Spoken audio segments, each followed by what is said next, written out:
Hey, we are having a Nicholas Saturday apparently over here at Microphones of Madness, where we are playing the Trail of Tsathoggua. Um, that's what it looks like. It is a Keith Herber joint, published by Chaosium, 1997, and we're going to play it for 7th edition. So we will just start real quick. We'll have everyone introduce their characters. Maybe Nick will show up, maybe not. If he does, bam. If not, we'll fit him in somehow. Okay, so we'll start with Brian. Who are you? What do you do? Okay, my name is Brian, and I will be playing Ethan Vining. He is a photojournalist. He's 27 years old from Brooklyn, and he is he's the veteran of the Great War. That's where he honed his photographic and journalism skills, and he's caught the adventure bug since coming back from the war. He came back, thankfully, all in one piece, but he saw a lot of action, mostly as the photographer for his unit. So now he's just he's young. He's in his late 20s, so he's young. He's just kind of casting about, looking for the next, he's trying to reclaim a little bit of that adventure that he experienced in the war. So he's just kind of a freelance photojournalist. He's worked for various newspapers and that kind of thing, but he's kind of looking for that next big thing to happen in his life. Okay. Next up is Matt. Who am I playing? Oh, I'm playing Dr. Frank Osborne. He's an archaeologist and geologist who has spent too much time out in the field researching and doing work, and wants this to be his last job so he can spend more time with his wife and his kids. He's pretty no-nonsense, solid science guy. Very admirable. Lily, who are you? Frank, the science guy. Yep. No, Matt's Frank. I had to sing it. I'm sorry. I'm not Frank. I am Lucille Jackson, a writer of some sort of note. I mean, nobody knows who she is, but anyway, she decided to reprise her adventures here. Just a small farm girl that likes to write. And things.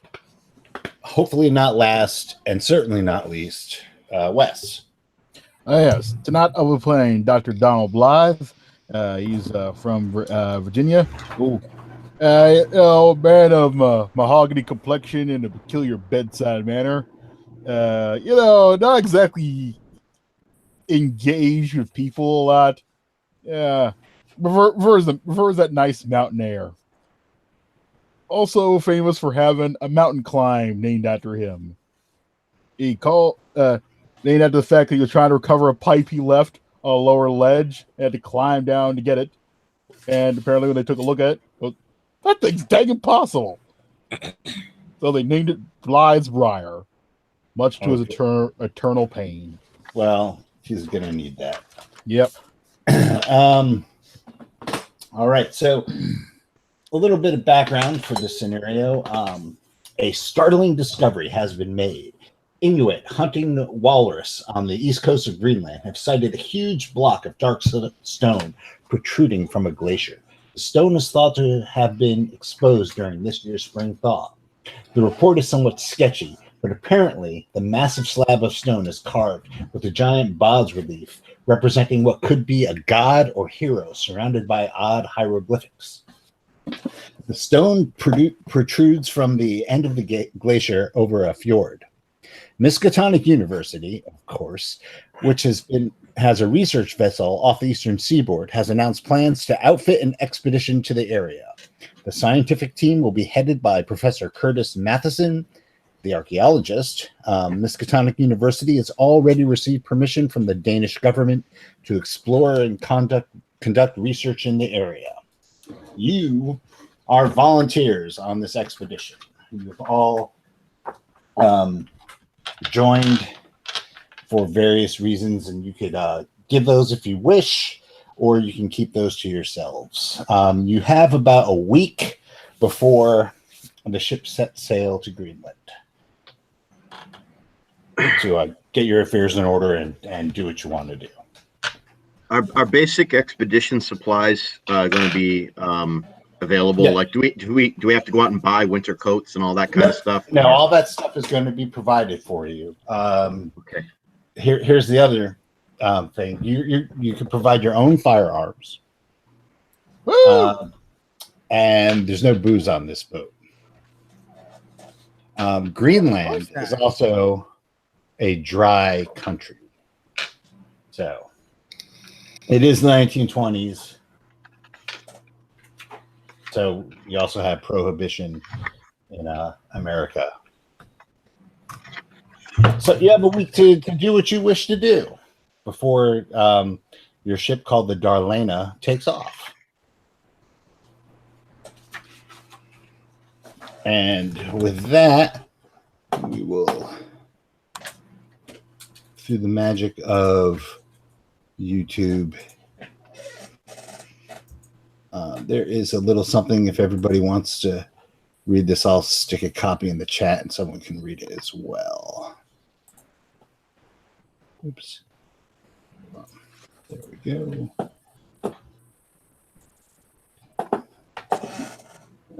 Or I can just read it. It'd probably be easier if I just read it. You're sharing your Facebook page, just so you know. Yeah. Oh, really? Yeah. That's not one. Okay, well, then never mind. I'll just read it. Yeah. Okay, so we'll just keep that. So it's a newspaper article. MU prepares for Arctic expedition. In Greenland, the glaciers move across the land slowly, their progress measured in centuries. One such slow-moving glacier has recently revealed a great wall of stone covered in ancient hieroglyphs that are thought to be thousands of years old. The details are still sketchy, but reports say that the massive slab of stone, which apparently protrudes from a glacier, features a massive bas-relief of an ancient Inuit god. Odd hieroglyphs surround the figure, and it is hoped that they may reveal the secrets of a civilization thousands of years old. Above is pictured an artist's conception of the Greenland Wall of Stone. Professor Curtis Matheson of Miskatonic University has recently secured permission from the Danish government to head an expedition to conduct research in the area. He has already begun to select his team and has recalled the Darlena, a research vessel leased by the university to carry the expedition to Greenland. Matheson expects to have the expedition underway in mere weeks. When asked to speculate about the origins of the wall, Matheson said, "I am not prepared to do so at this time, although I will be happy to make a full statement when accurate research of this phenomena has been accomplished. Suffice to say, the wall seems to be extremely ancient, and the sketches I have seen of the hieroglyphs seem to indicate that they belong to no known linguistic family." Matheson is still looking to fill out the Greenland research team. Individuals already selected include Dr. Henry Ethelrod, a staff member of the British Museum, Charles Granger, a graduate student at Miskatonic University, Terence Buell, a young though renowned, continued on page A7.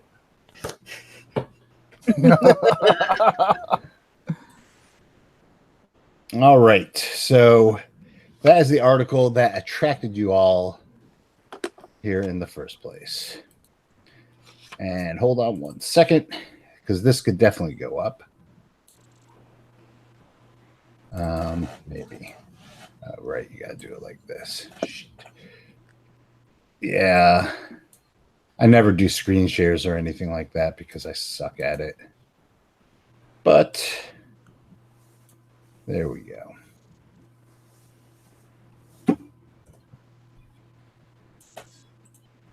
All right, so hold on. I know this is so exciting. The screen shares.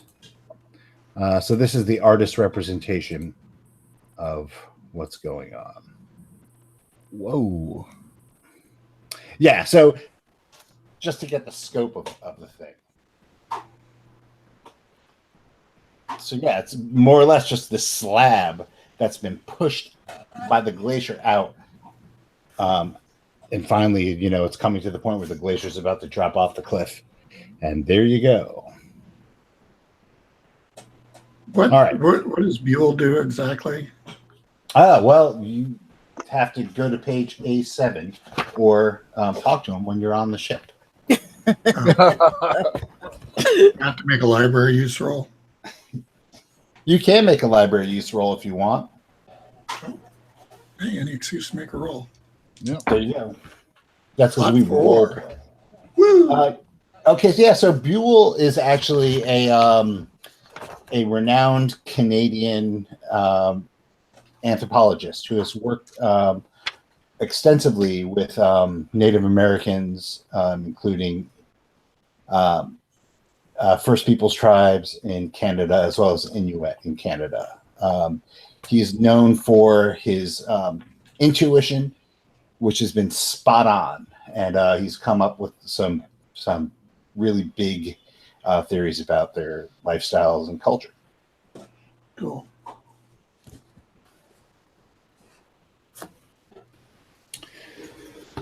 Any other things you want to take care of before the ship sets sail?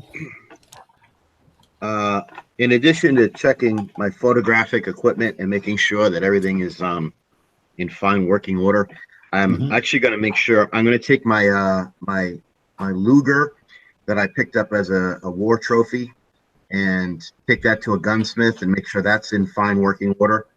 Okay. And pick up a box of rounds for it. Just Sure. it's more for just to have. I'm not a gun nut type of a character, but can't hurt to have it. Right. Well, you are going into the unknown. Well, that's what I figure. I mean, there might be like polar bears or something I might have to face off against, or who knows what. So I figure it can't hurt to have a sidearm. That is definitely true. Let's see. I'll be making sure that my my rifle's all packed up as well. Make sure I got my Danish dictionary with me as well. And I'm gonna requisition some prescription pads for the medical brandy. I'm gonna try and get on board as well, because you might need treat someone with some brandy. One of these days, he's gonna play a character that does not drink. I'm a doctor. This is a prescription. I got prescribed medicine. So, can I see if can they put? Is there like a medicine roll? See, hold on. Make a medicine roll. See if you can smuggle that brandy on. Oh, it's actually legal if you're a doctor. I'm saying, make a medicine roll. I know. Understand. Oh, 15. I make that roll. Okay. He's desperate. He was desperate for that brandy. It's called medicine. I got. Hey, we're on board. I seem to recall meeting a man named John that said the same thing about liquor. I spent 5 You ever met years with that medicinal brandy shoved up my ass. But hey, John, are you talking about that? Are you talking about that Randolph man? Yeah, he was an odd fella. Oh God, I remember him. His daddy did terrible things to my daddy back during. I don't feel like I want to know where this conversation's going. Oh, you know, back in the day when before that Civil War happened, all that, that kind of thing. Well, I'll have you know that this is one Southern that is all for the abolition of that and segregation. We are all equals. Yeah, that's a comforting thought. And Lucy is going to make sure she has her typewriter because she goes everywhere with that damn thing. Her gun is packed up and loaded and ready to go, and she has a box of ammunition for that. Yep. I'd like to and Dr. Blythe is expecting reparations from the Randolphs. I demand my reparations. After all the medicine I provided to that son. I met the man in passing. He was about to get his clock changed in a speakeasy, if you will, in New York. That's the last time I seen him. See, he's not. How could he not come to me? I have a prescription for him already. At $30. I've been talking to him for a few minutes. I don't see why you'd want to fill his prescription. His money's green as anyone else's. Black, white, green, I don't care. You're all everyone's gonna be All dead. right, so you guys are going to spend your week arguing. Yeah, she's just like, why do I always meet people like that?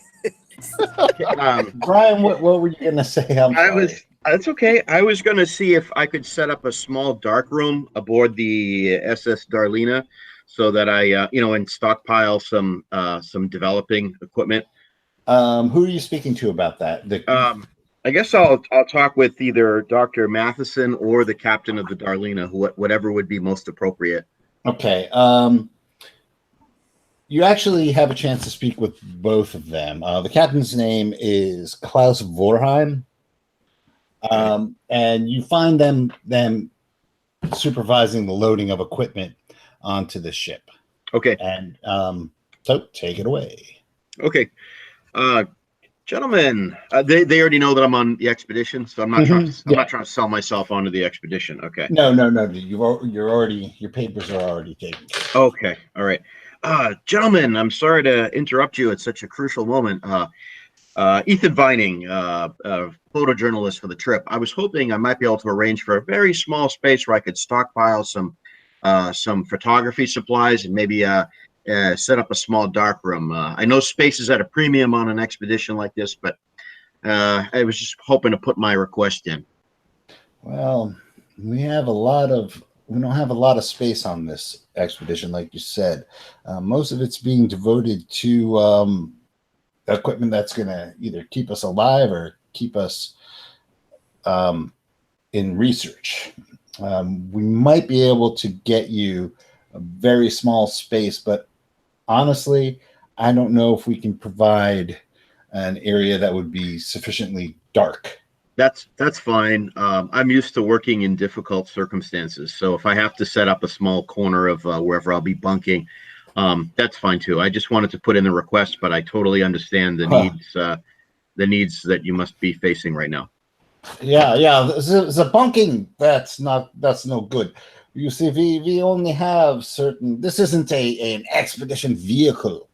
Our ship is not made for this, and we've been requisitioned very handsomely, I might add. But you're going to be 4 to a room in two-man bunks, so there's not going to be a lot of room. What we can do maybe is we can get you a little corner to have the equipment, and maybe we can jury rig something. But it's not going to be very good. My advice would be to take your pictures and save your negatives until we get back. That way you can have quality photographs of the expedition. Fair enough. I appreciate your time. No, we look forward to having you. And if you agree with that, Matheson he says, it's fine if you want to bring some extra stuff on so you can, I don't know, check things, make test prints or whatever, but your quality is definitely going to suffer. Understood.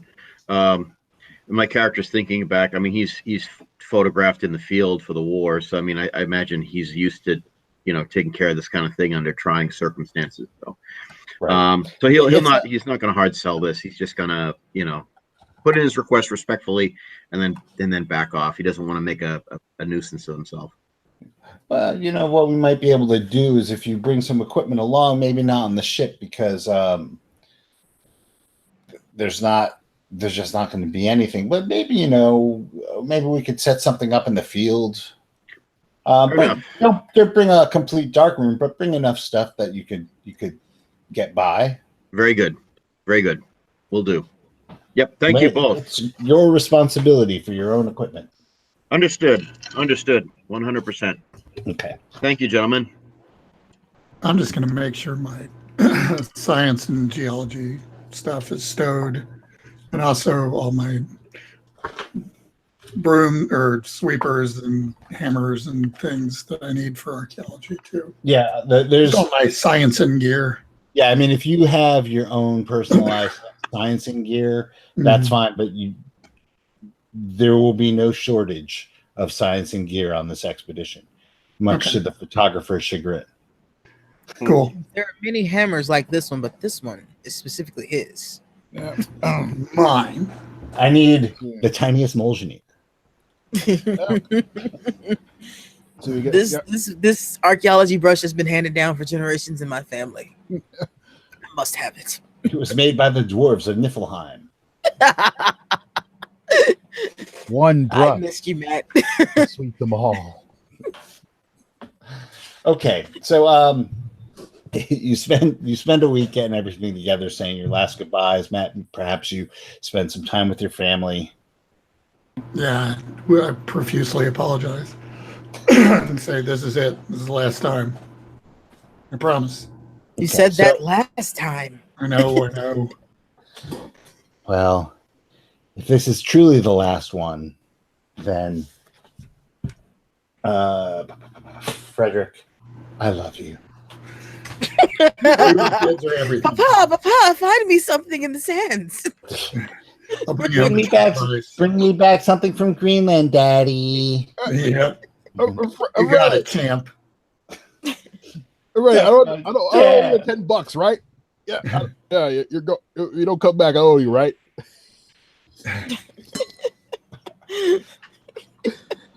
So, you get to the Darlena, and you find out that it's going to take a week, 7 days to get out of port and to make it to your destination in Greenland. So you will be sharing the ship with the following people: Dr. Curtis Matheson, Dr. Henry Ethelrod. There are a couple of graduate students. There's Chuck Granger and the aforementioned Terrence Buell, who is another archaeologist. Granger is also an anthropological student. We're very archaeology and anthropology heavy on this expedition. There are 3 French Canadian mountaineers, and the ship has a complement of the captain who you've met, Klaus Vorheim, Lieutenant Andrew Mott, Chief Petty Officer Gerald Maxwell, and Lewis, the steward, as well as 8 NPC sailors who on this expedition all seem to be wearing red shirts, which is very odd for a scientific expedition. I change into all blue. So get underway, and it is slow going. Have any of you not been on a boat before of this magnitude? Not talking about canoes or sailboats, but like ocean-going sailboat. You know what? I would say Lucy has, because she travels a bit for writing. She does a lot of research. Okay. The doctor probably hasn't because and not a reason to leave for leave the states for. Okay. Anybody else has not been on a large ocean-going Franklin's vessel? been all over in all manner of conveyances. Right. Yeah, And, I'd say Ethan, with his veteran status fighting in the Great War, would have been on a ship transport. Okay, so Wes, why doesn't Dr. Blythe make a Constitution roll? Time to prove that Constitution. There we go. Make my roll. Yeah, surprisingly, it's not as bad as you've heard from the rest of your landlubber friends, and you quickly get your sea legs and do not find yourself over the side, heaving your guts out. Yeah, it is more that bellyache my patient's always given me. Oddly, one of the graduate students, Charles Chuck Granger, looks a little green as you put out a port and start on the ocean with the rocking. And he looks like he's been looks a little green around the gills and has been puking over the side. Going to approach the boy. I go, boy, even over the side there for. He looks at you kind of squint-eyed, and says, oh, man, I just had a little bit of a rough night. I've been feeling so well. And stick it up my boat here. Come on. Go. I'll get you down to the sick bay. I'll get you right. So I can stop ruining my sick bay. Stop ruining my ship. Ruining my cruise here. So while you're doing that, you turn around and there's a gentleman. He's big, he's burly, and he's standing behind you with his arms crossed, looking at you, Doctor, going, whose ship? Hey, I'm on this ship. It's mine because I'm on it. Let me tell you something. You're on my ship. My captain runs this ship. I'm his second. Uh-huh. The sooner you get that straight, the sooner we can be copacetic. If you don't get that straight, I have no compunctions to throw you into the icy cold water that we're going into to teach you your fucking lesson. You got me, boy? Uh-huh. Uh-huh. Yeah. Now you're supposed to be a doctor? Yes.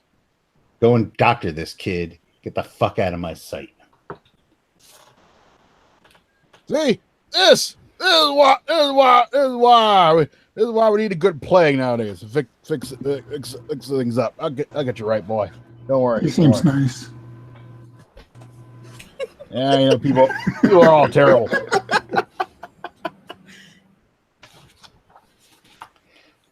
All right. So, like it was hinted at before, you have some cramped conditions on this ship. There are between how many of you guys are there? The four of you. There are 2 rooms where you can go into with the rest of everybody else. This is how it's been shaken out. Matheson and Ethelrod share a room. Their room is crammed and has with just equipment and books and has kind of become like a floating library. The 3 mountaineers shack up together on their own, so they have room for one of you. And then the graduate students, Buell and Granger, are in a room as well. So you have to cramp yourself into one of these 2 rooms. So that's where you'll be staying. So 2 of you can go into with Buell and Granger. One of you can go with the French Canadians, and then the other one of you can kind of squeeze in one of those other rooms. I'm happy to chill with the French Canadians. I can speak to them fairly well, so I'll hang with the grad students. I'm fine with that. The old Granger it is. Did you say what time of year this is? Oh, I'm sorry. No, I didn't. It is late spring. It's the end of May. Oh, thank goodness. I just want to make sure we weren't going to Greenland in winter. No. I did hint at it. The spring thaw is what brought the slag. But I didn't know how fast the turnaround was between when the Inuit saw the slab and then went back to the people on the coast and said, there's some weird stuff going on up here. And then it got back to the mainland. Or, how much time lag there was so that we were going in fall. Enough that you're at the end of May. Yeah. Okay. They posted it to Facebook. Yeah.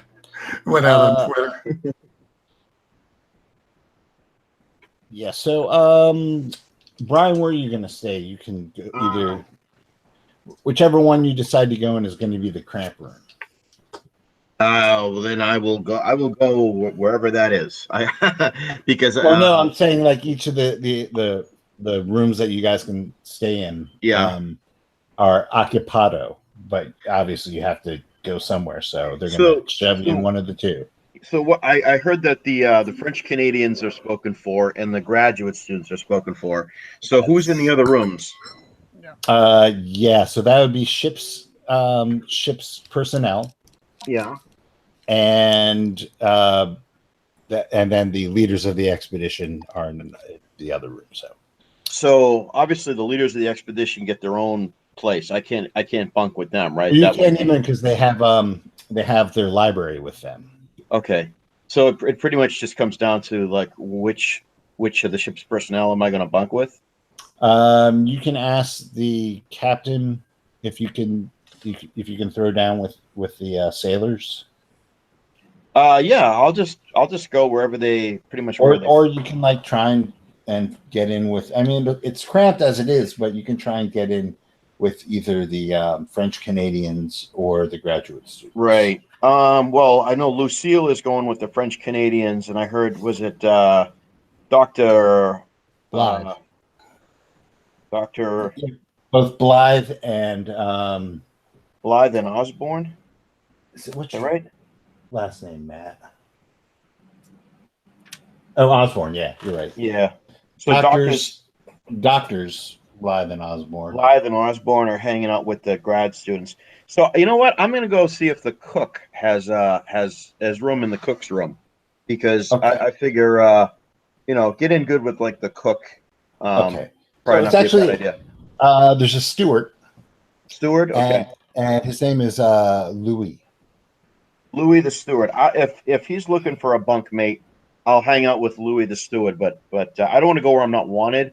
I'm just going to try to feel out the crew. He's a little grumbly, but he's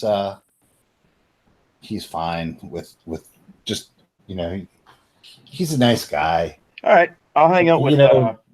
Yeah, you can sleep in my quarters, but please don't get in the way of my duties. Oh, wouldn't dream of that.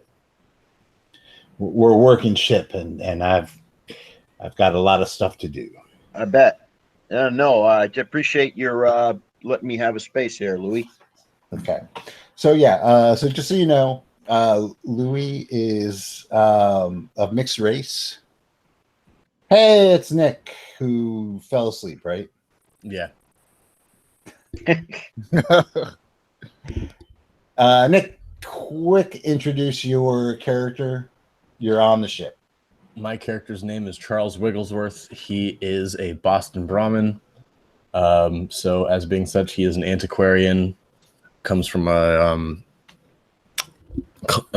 colonist family from America, and he focuses on ancient Mediterranean pottery.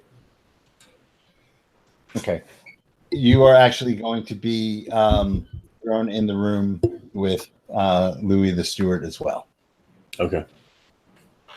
Or at this point, we can retcon that, and one of you can add to the mountaineers, and one of you can add to the grad students, and have both of them be cramped, and let poor Louis do his job. Again, I'll go wherever. I don't want to cause a fuss, so I mean, pretty much I'll just try to figure out where they want me. No, from there. You guys can go in with Louis. It's fine. Like I said, he's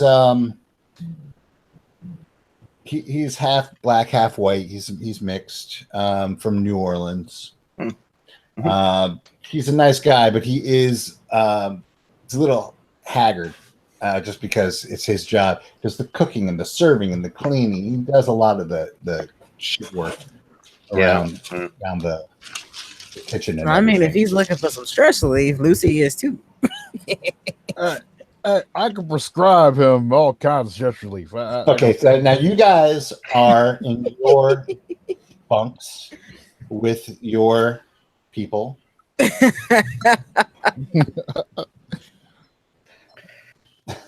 Well, I'm thinking Louis a pretty for the most guy. part, Louis doesn't you don't know the perils of or the trials and tribulations of Louis, because you're hanging out with French Canadian mountaineers and graduate students and shit.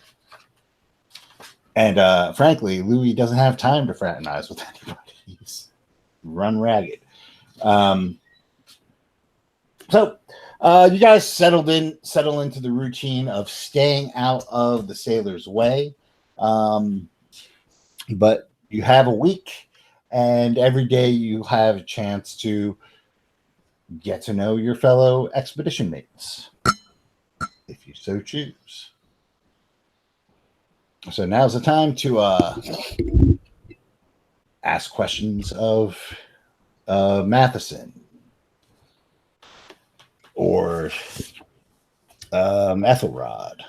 Where are we going exactly? Get to know Granger or Buell. You guys are going to Greenland. Oh, we're going to Greenland, I see. Yes. Yes.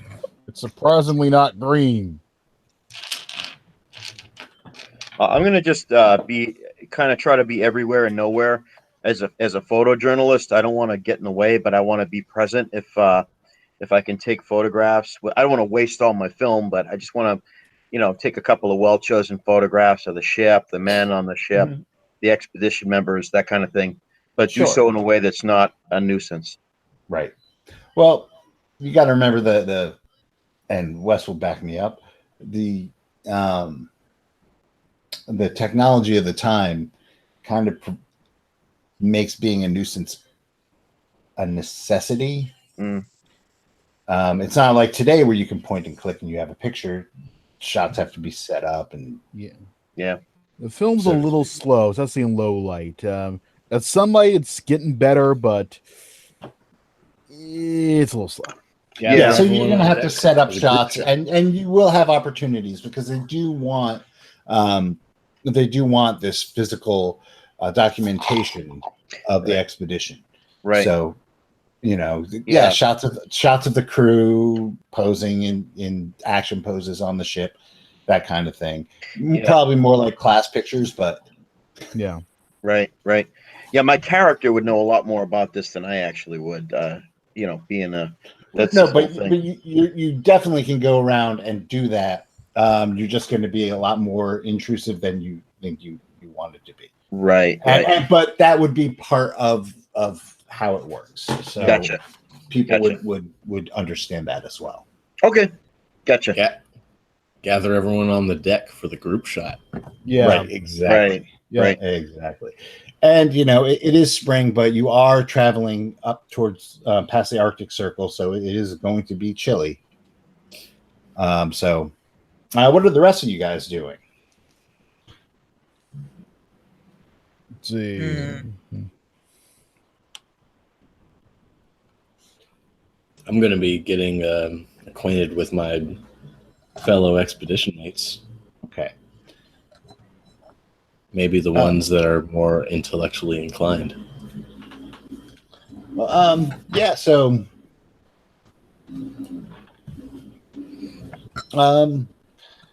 what's your name, Nick? Sorry. Charles Wigglesworth. Charles, how could I forget that? Wigglesworth. So you're hanging around trying to get the what the expectations are, I guess, of the expedition, what their goals are, kind of thing. And you get into talking with Henry Ethelrod, who is he's an expert in Indo-European languages. He's with the British Museum in London, but he gets a little bit into his history. And yes, well, for the past 6 months or so, I have been at Miskatonic, where well, actually, I'll tell you what, I've been with Henry over here, or Curtis over here, looking at pottery fragments that we've unearthed in the Eastern Mediterranean, probably of Hittite origin. When all this rigmarole happened, and decided, hey, it'd be a lark, and we might make a name for ourselves. Oh yeah. Wigglesworth, eh? Yes, I'm surprised that you've never heard of me. Relatives that attended Oxford, do you? I think I recall a Wigglesworth from my old days at Eton. Oh, yes, that was probably my uncle. Oh, yes, fantastic chap. Fantastic chap. Yes. I'm not getting my accent right. I think I just need to go full on Diamond Joe Quimby. They're all, yeah, that's good there. Yeah. No, you're not allowed to do any more accents, Wes. So, Wigglesworth, what brings you on this expedition yourself? The chowder. I'm sorry, no. I'm sorry, Brian. No comment. I'm just not gonna do an accent. Well, I was quite bored, and I thought that this would be quite an exciting trip to go on until the new semester comes up. Wait, this is what time of the year is this? It's May. End of May. Okay, yeah. Waiting for the new semester to start in fall. What did you say your specialty is? Wigglesworth? I what would would the title be antiquarian? Yeah, no, Or could but I you say had, that I'm you had like mentioned the Greeks, did you? Mediterranean. I was wondering maybe when we get back if you would like to care to take a look at some of the pottery and the shards that Matheson and I have been looking at. I would be delighted. Just as they'd be right up your alley with being of a Hittite origin.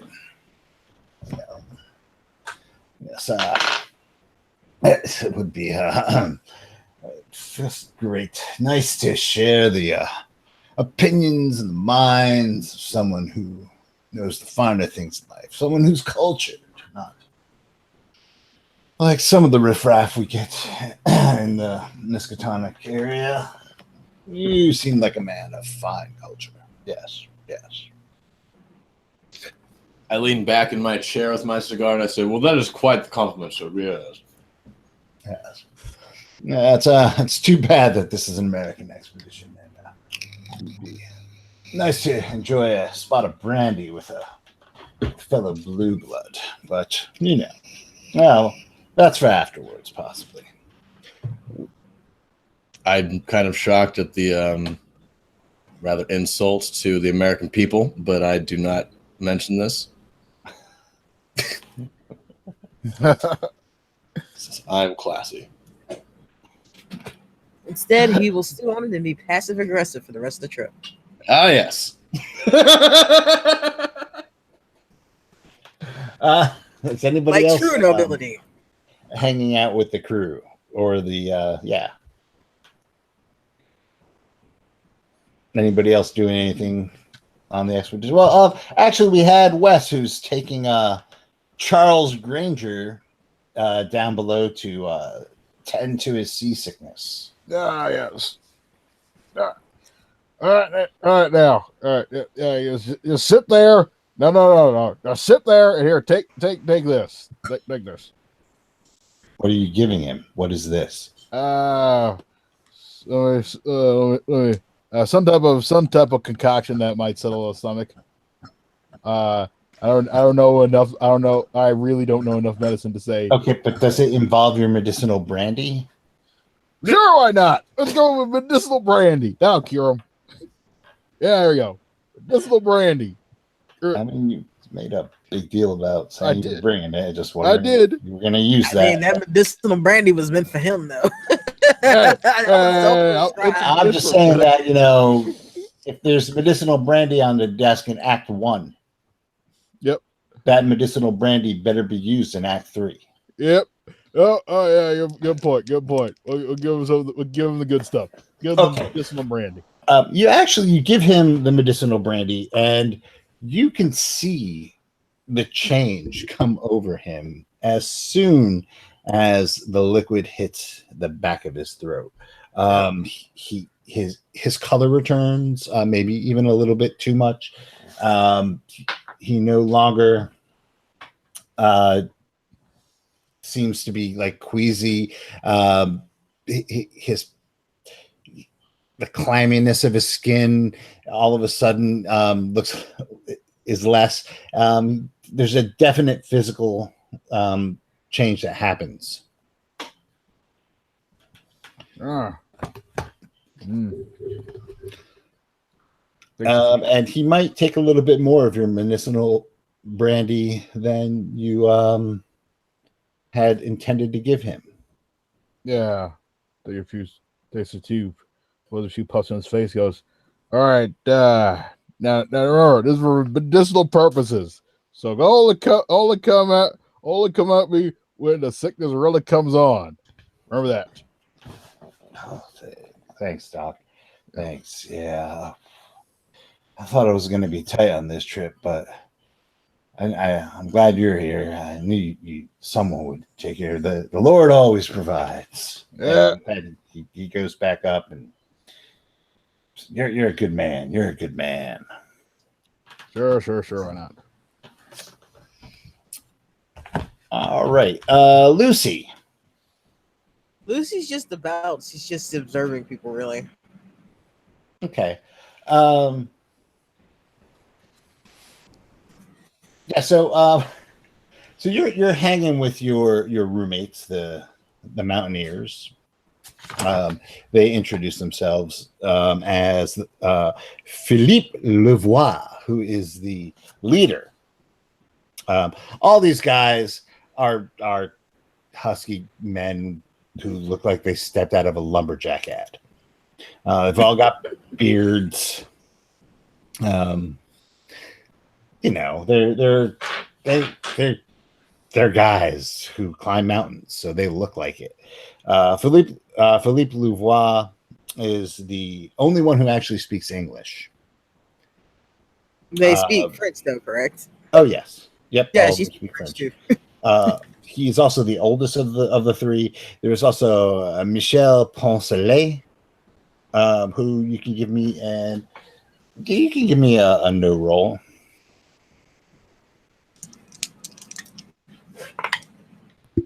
No, I cannot. That is a 92. Okay. Yeah, and he is he looks vaguely familiar. I swear I've seen this one somewhere before. I can't quite put my finger on it. And the third is Jean Raymond Gobineau, who is really young, like maybe like 18, 19, maybe 20 if he's pushing it. And you can give me, as you just like hang with these guys over the course of the day, you can give me give me either spot hidden or psychology. See, can I give you either? 16, I can give you psychology. Yes, I can give you either one, actually. Okay. Yeah. So, every time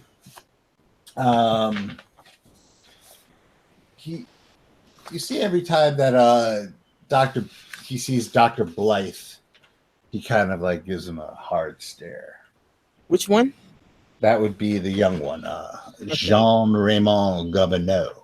Hard stare at the doctor.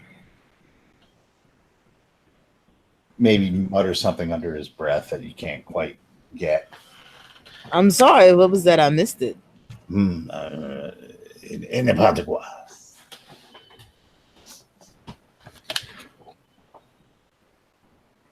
And so you're hanging with these guys during the day, and you at one point you see Ethelrod was talking with the newcomer Wigglesworth, who arrived on the ship like clutching his hat and just running like undignified because he was gonna miss the ship. I know a late sprint when I see one. It's funny because like he did that late sprint, jumped onto the ship, and then as soon as he landed, straightened himself up, put his nose in the air, and act like he owned the place. If he did that, Lucy. But so at one point, he and Ethelrod are talking and Ethel, and they're talking, it's about pottery shards or some shit like that, and Ethelrod decides he's going, and you can hear this. Wigglesworth, I have some plates of these shards, photographic plates of these shards. I'd be glad to show them to you if you really are interested. Do you have them with you right now? Yes. They're in my stateroom. Come. So, he leads you down to where he is staying with Matheson, and as he does this, Lucy, the three mountaineers kind of start exchanging glances at each other, and maybe a giggle or two. Without looking away from what she's looking at in French, she asks him, "What's the joke? I'd like to know." Just wait. This is going to be good. And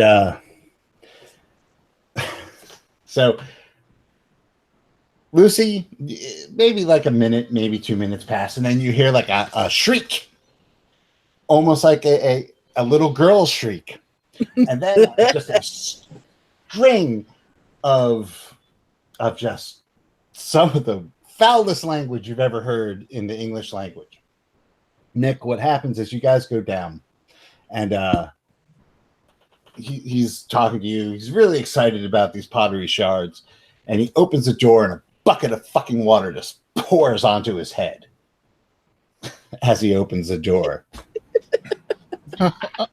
As soon as that shriek happens, the Frenchmen start cracking up and laughing and rolling on the floor.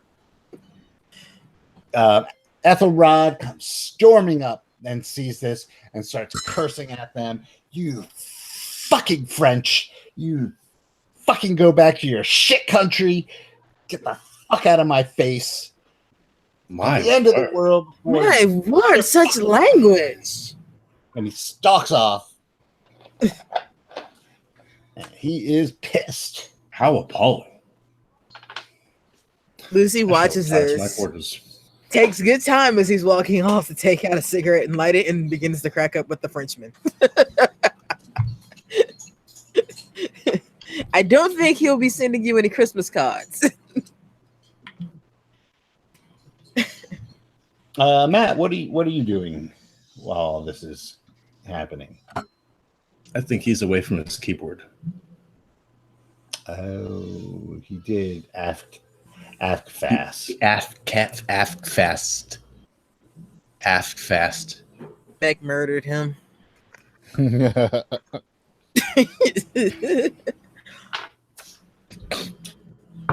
Yeah, so that is how the voyage is gonna go.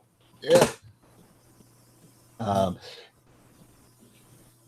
And if you wish to do anything while you're on the voyage, talk to specific people, find out specific things. Just kind of setting the stage here. Does anyone know where we're actually going? And I know where we're like Norway, but like the region and Greenland. Oh, Greenland. Sorry, Greenland. And what exactly we're going there for?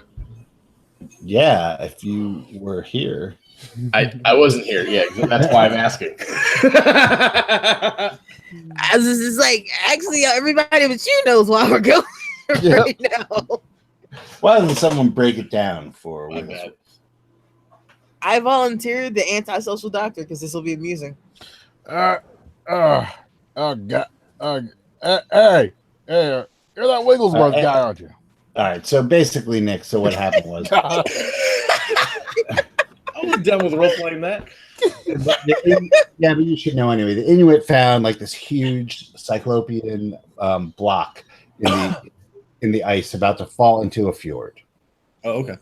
Okay, it's got like hieroglyph writing on it, and a picture of what they think could be either an ancient Inuit god or hero on it. So you guys are going to check it out.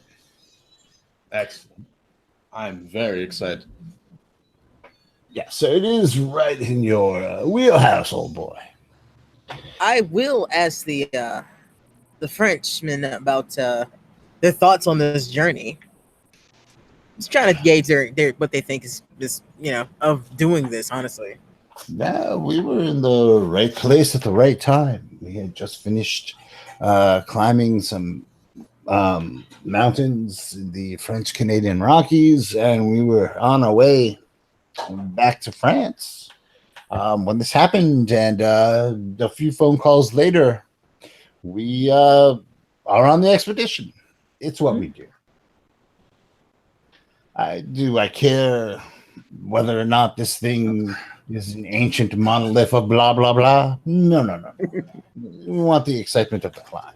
That is what we understand live the for. excitement of the climb. I understand that very much. It's just you can't help but be a little bit curious about what we're gonna find there, can't you? No, it'll be a marvelous climb. I've never climbed in Greenland before. This is a magnificent opportunity. Can I let you in on a little secret? I haven't either. It does not look like you've done much climbing anywhere. It's not particularly my thing. I'm more of the writer sort, but I'm always game for new experiences. Well, ye shall climb.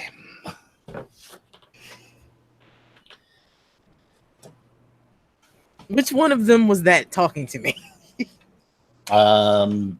It was that would be Lavoie. He's really okay. The gregarious one. So no awkward come-ons to him right now. Anyway, this is prime Lucy. This is before she's elephant woman. She's good. Yeah. Matt, so you're back. Were you wanting to do anything on the voyage? Talk to anybody in particular? No, I'm not particularly chatty. I figured I'd smoke the occasional cigar and read a book I brought. I mean, I'm not going to be standoffish or jerkish to anybody, but I'm not going to go out of my way to talk to anyone either. Okay, fair enough. So the journey continues as it does, and it's a 7-day ordeal. Well, not really an ordeal. Well, it depends on who you are. I guess that's Yeah, true. you're seasick the entire time. Shit. Or if you're a man that just had some water dumped on his head, he may be in a foul mood for a while. Yeah. Well, that's the thing is during the whole week, unfortunately, Ethelrod ends up being the butt of quite a number of jokes by the French team. And towards the end, he's on his last rope, and he looks like he's ready to throw them all into the water. So by the time you get there, you're all a little worse for wear. It's crowded. There's very, water is at a premium. There's no one showered in this week. You're all bored shitless except for Matt, who had the foresight to bring a book. I wouldn't be bored too much because I'd be writing when I got bored. So May I borrow that tomb of yours, I got sir? my pipe and some medical grade materials. We're fine. possibly yeah. flirting with the 18-year-old as well. I'm gonna see if I can help Ethelrod get back at the French Canadians. I'm gonna see if I can come up with a couple of ideas. I'm like, hey, I got these chemicals, right? They'll react really well. Like when they go to the bathroom, you put this chemical in the tank, you put this other chemical in the bowl, and when the dude flushes, boy, oh boy. So yeah, I'm gonna see if I can help Ethelrod even the score a little bit on the French Canadians. You take this chemical. This chemical. The great thing is towards the end of this journey, Ethelrod and the French have been getting on everybody's last nerve, except for Lucy's. This is hilarious to her. This reminds her of the farm. Her brothers did this kind of shit all the time. Except for Lucy and Ethan, who are joining in on the great prank war. The only other really eventful thing that's happened during this journey is there's been a couple of times where, especially you, Doctor, because Granger has become your new best friend. Yeah, of course he has. And you've overheard him getting having the Mickey taken out of him by Matheson over his drinking, kind of like to the, you know what, when you first became my graduate student, you were so promising, and now you've thrown it all away because you spend more of your time at the bottom of a bottle, unable to function, blah blah blah. So you get the feeling that this is his last hurrah, and then he's gonna probably end up being kicked out of school if he doesn't shape up or ship out on this expedition. God dang, drugs can't hold their liquor. Try to give the best medical advice out. Yeah.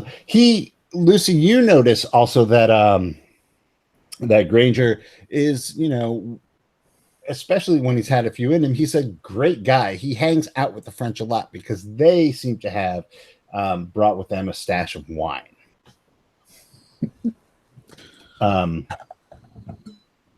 That you've all been drinking at night, and you know, Granger is there a lot, and you know, every once in a while Buell will show up as well and have a few, but he kind of has a couple of drinks and then that's enough for him, whereas Granger will drink until he's either done or done, like passed out, yeah. or told to stop, and you know, the French don't care, so he's really told to stop.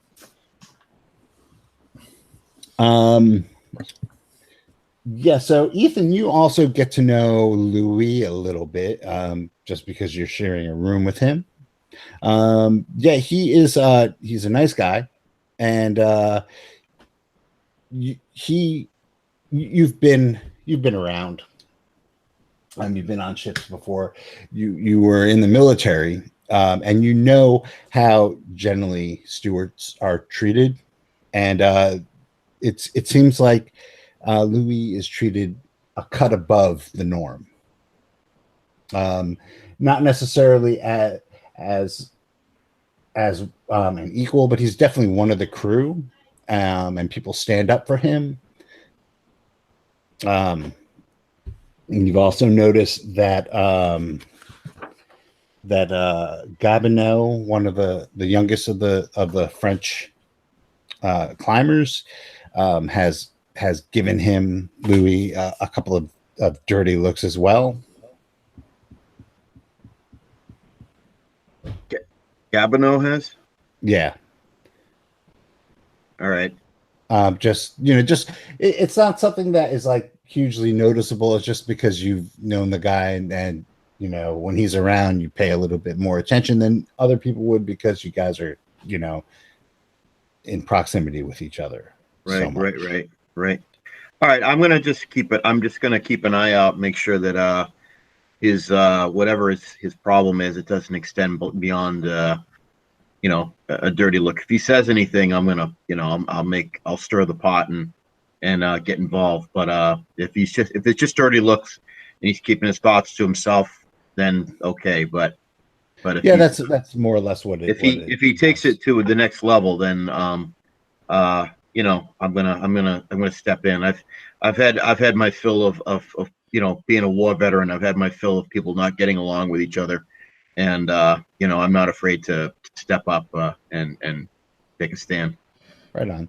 Yeah, people not getting along with each other, you know, killing each other in trenches and shit. Yeah. I've seen where it all ends. So I like to snuff it out if I have to, you know, or at least speak up when I can.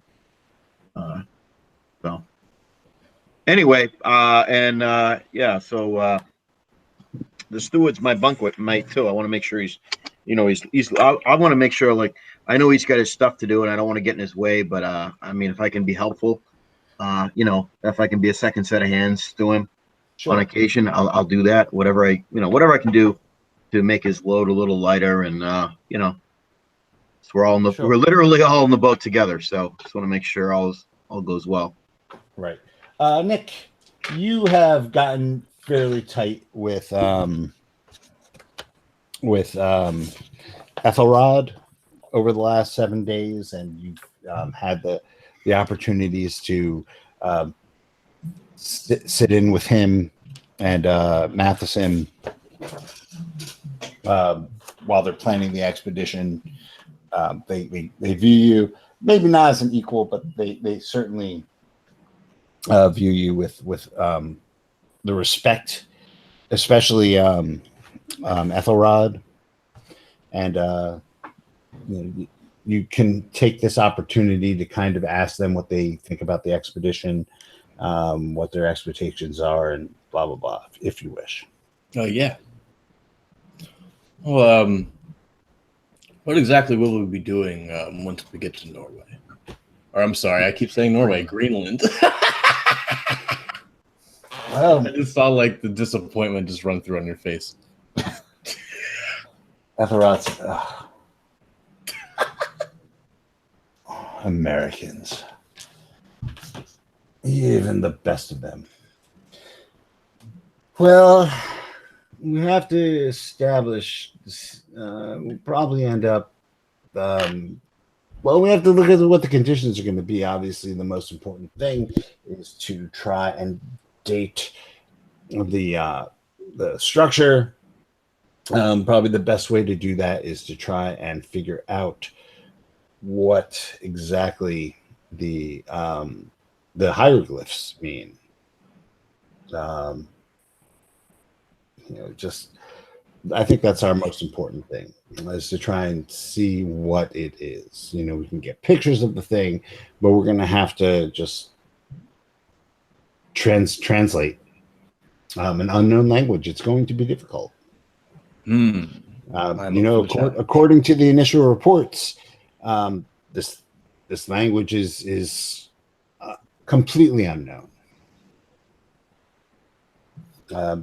It's not in any Inuit language, no native language. It's certainly not European in origin. So we're going to have to figure out where that's coming from before we can even think of doing it. Do you have any thoughts on the subject? I find it all very interesting, and I look forward to the challenge of deciphering the hieroglyphs. Yeah. You wouldn't happen to have a picture of them, would you? Well, there's just that artist rendition that was in the paper, but nobody has actually. People have seen it, but no one's taken any pictures of the thing.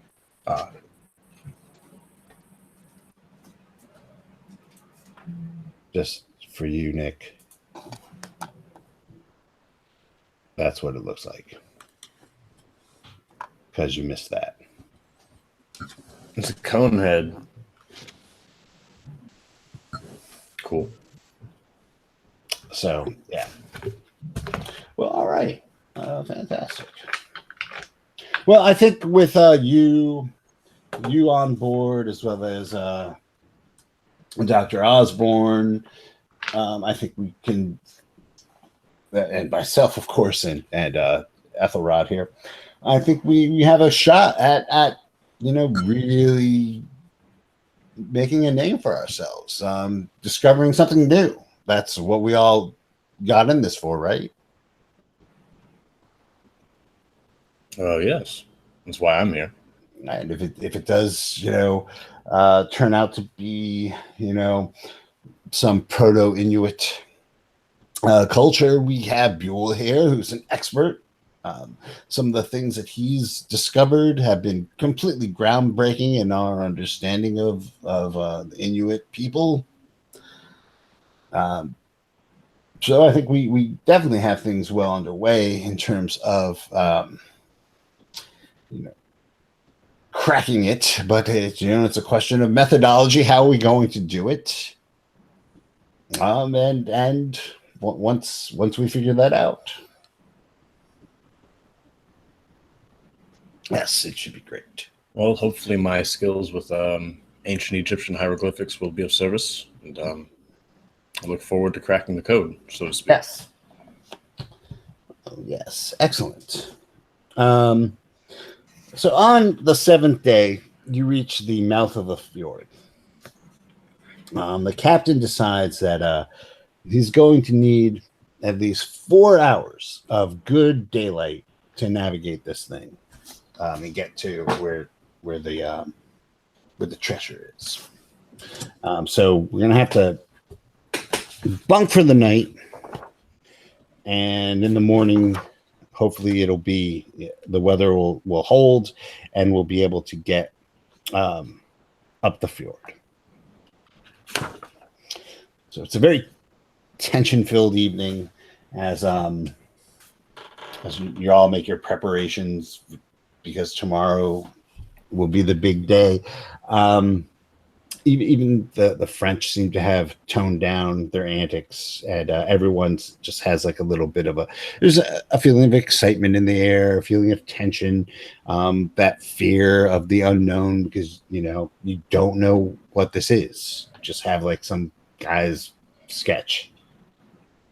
No one except for like the Inuit who discovered it has ever seen this before, and even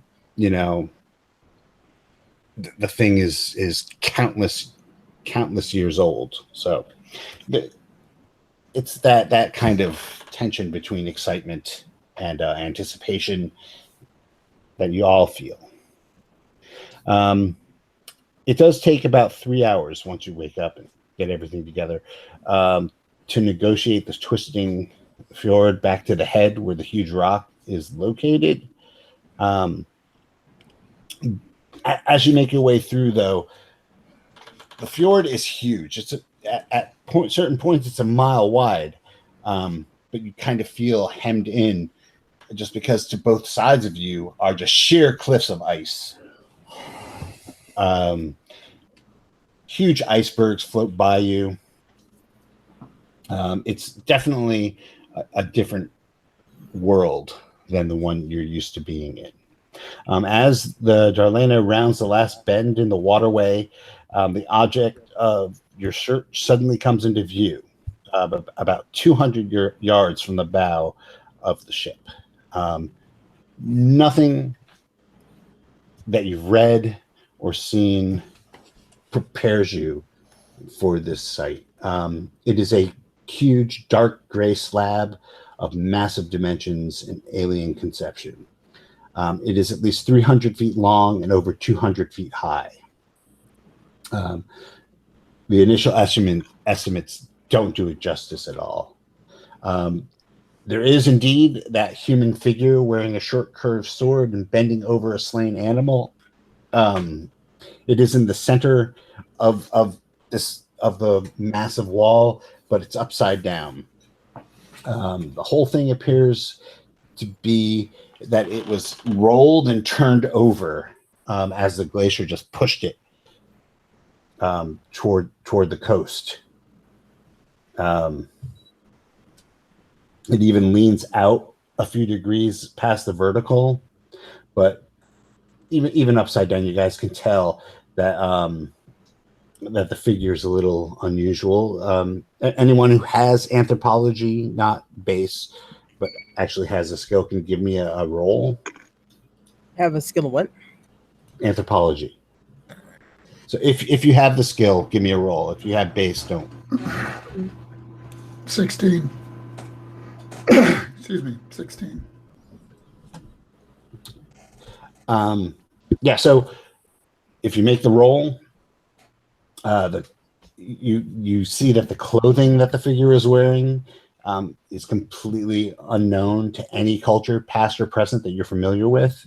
And the facial features, a large straight nose and oddly lengthened earlobes, give the character an alien cast to it. As a matter of fact, everyone make a sand roll as you gaze upon this thing.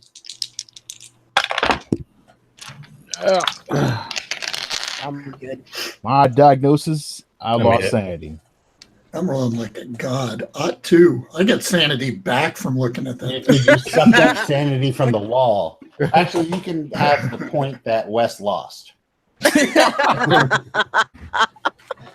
Yeah, so I made you 11, so not quite as good. you just lose a point of sanity just from the sheer alienness of it all. I mean, it's huge. It Can I guess it? dwarfs What kind of anything rock you've it ever is seen. from just peeking at it from a distance? What kind I'm of sorry? stone it's carved? Can I guess what kind of stone it's carved into from looking at it at a distance? Well, you can give me a roll. Life science, geology. Yeah, give me a. You can either give me a geology roll or you can give me a an architecture roll. Yeah, that either one. No, I got geology though out the ears. 98 though. Yay! Yeah, it just looks like this solid piece of rock. I want to make sure I'm doing my job and getting plenty of good photographs of, Yeah, of the and thing. it's great because as you round the bend, it just kind of comes into view. You know, as it eclipses over the wall of the bed. It's just awe-inspiring, and yeah, you get some great shots of the thing. Excellent. I'm going to take some great shots, including I want to put like a person at the prow of the ship looking at it, so we get a sense of perspective of the size of the thing as well. So I want to get some shots of the detail as best I can, but also some perspective shots, so we can people can really appreciate the vastness of this stone. Right. Well, while you're doing that, Matheson says, we're going to be going up there. You will have plenty of perspective shots to take. Oh, I'm looking forward to it, Captain. Or Sir. Sir, he's the captain. He's not the captain. Dr. Matheson. I'm looking forward to it, sir. Okay, so at this point, they anchor the ship, and Matheson decides to put out two of the small boats over the side so they could take a look at it at closer range. Each boat is going to have two sailors, and then it could fit. Each one can fit 4 members of the team. So Matheson, Granger, and Louis are Matheson, Granger, and Lewis. Did they just name? Yeah, and why Lewis? That's weird. Okay, well, Matheson, Granger, and Lewis are going in one, and then another one will have Ethelrod and Buell. So 3 of you, if you want, can go with them to take a closer look. I'll go with Ethelrod and Buell. I would. I'd like to go. Okay. So we have 2. One more of you guys can go. I'm willing to go if nobody else wants to go. This is like the first time during the whole trip that Dr. Frank looks like animated and interested and engaged. Seeing this rock, he's like, now we got something. Yeah, Lucy doesn't want to get on the foot yet, so she's willing to sit back if somebody else with actual skills that wants to go. I'd like to go and take a couple up close shots, but I mean, whatever. Sure, no, that's fine. You could do that. I'll go along and see the rock. Well, there's no more room. There's no more room. Never mind then. Speak up. Okay, so who is going with Matheson and Granger and Louis, and who's going with Ethelrod and Buell? I'm going with Ethelrod. Okay. We've got one more to go with Ethelrod. I'll go with Ethelrod. Who's going the closest to the rock, like within touching distance? And so you're with Matheson, Granger, and Louis. Yeah, I want to get a sample. Still don't know why Louis is going, but that's what he says. You could trade him out for the doctor. The steward's going. Somebody's got to row. Yeah. No, the sailors are rowing. No, that makes no sense then. Yeah. Yeah. Okay. Well, he's going. Actually, maybe it doesn't make sense. Anyway, So you start going there, and as you get closer, you see that what looked like just this monolithic slab. As you get closer, it looks like that the whole thing is comprised of individual blocks that have been fused together by heat. The blocks are still huge. Don't get me wrong. We still have the word Cyclopean still applies. Each one is about 10 by 20 or 20 feet square. So they're huge. But each individual block is covered with hieroglyphs. Nick, if you want to make a roll for your Egyptian hieroglyphs, you certainly could. Nope, 94. Yeah, they're completely not like anything you've ever seen before. Very straight. The top of the inverted slab, because it is upside down, reaches nearly as high as the glacier itself. You notice that because it's spring and because the block is dark, there's a constant rain falling where the ice around the top of the block melts and is heated up and is absorbed into the air and cycles back as water. So there's like just a constant rainfall around this huge block.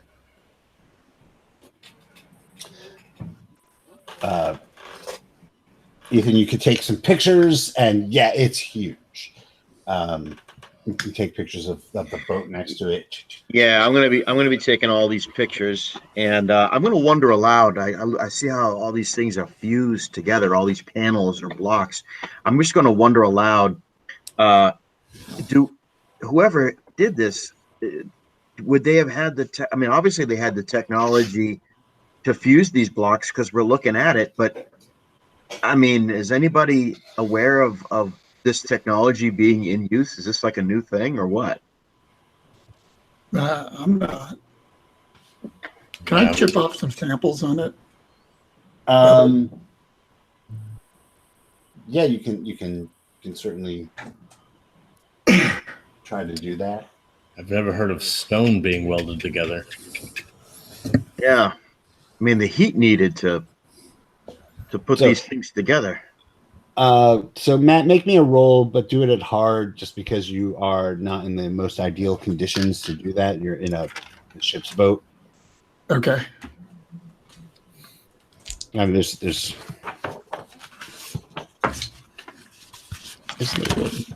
That is a big fail.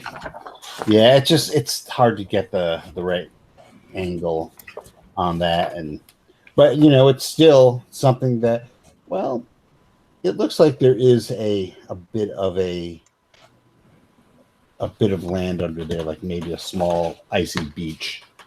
So never mind. You guys can get off and explore a little. Okay. Well, I want to keep trying to get a sample, and then also I want to try and figure out what type of stone this is.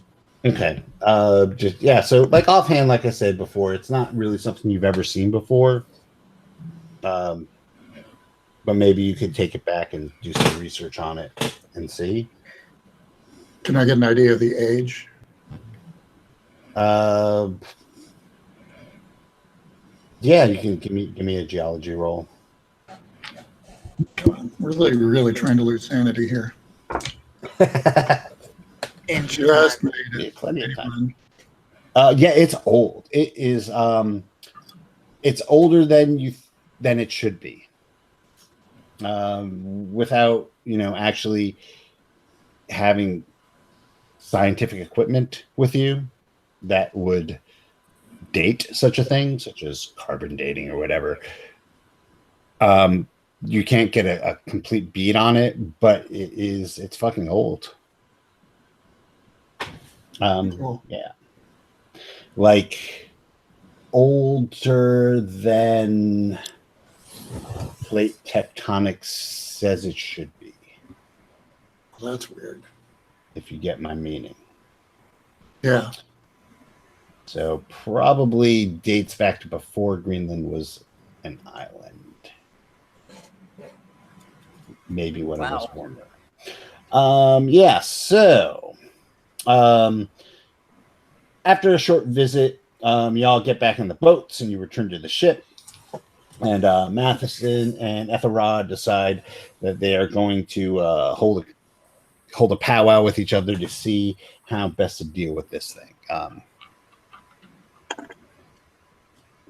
So anyone who has an opinion is more than welcome to give it right now, but we really have to figure out how to best get data. That's what we're here for. Can I make some rubbings of the hieroglyphs? No, the rubbings are going to be a little hard to do just because of the dampness of the eternal rain around the thing. So that's not going to work. That's what we were thinking we were going to do. That was going to be our initial approach, obviously, but no, we just can't do that while it's raining.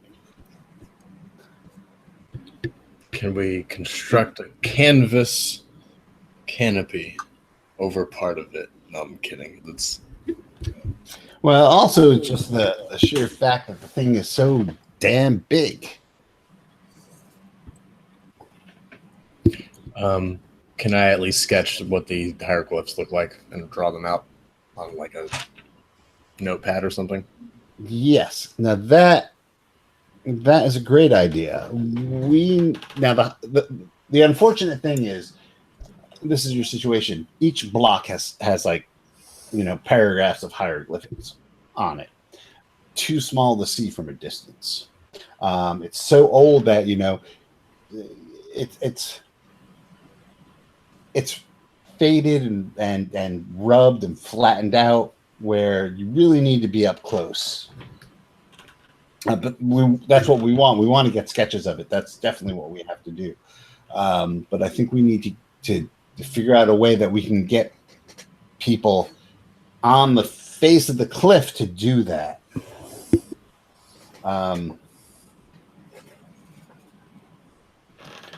Maybe what we can do is set up a scaffolding, just a system of ropes, and we can send people out there to do that, to sketch the hieroglyphs and bring them back, and then we can try and crack the code. That sounds like a job for the French. That is a job for the French. So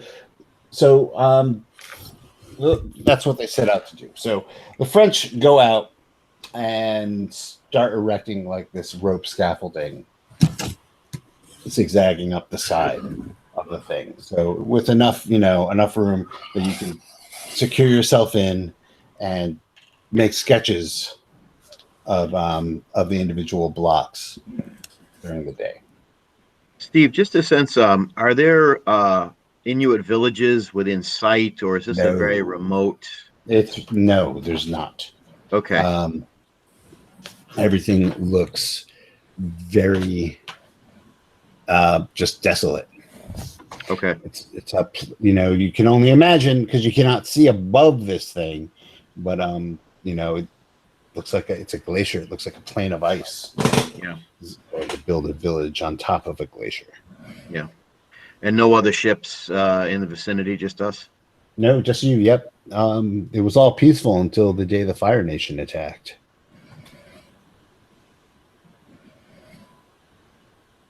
Okay, so the Frenchmen start to scale the wall and begin installing the rigging.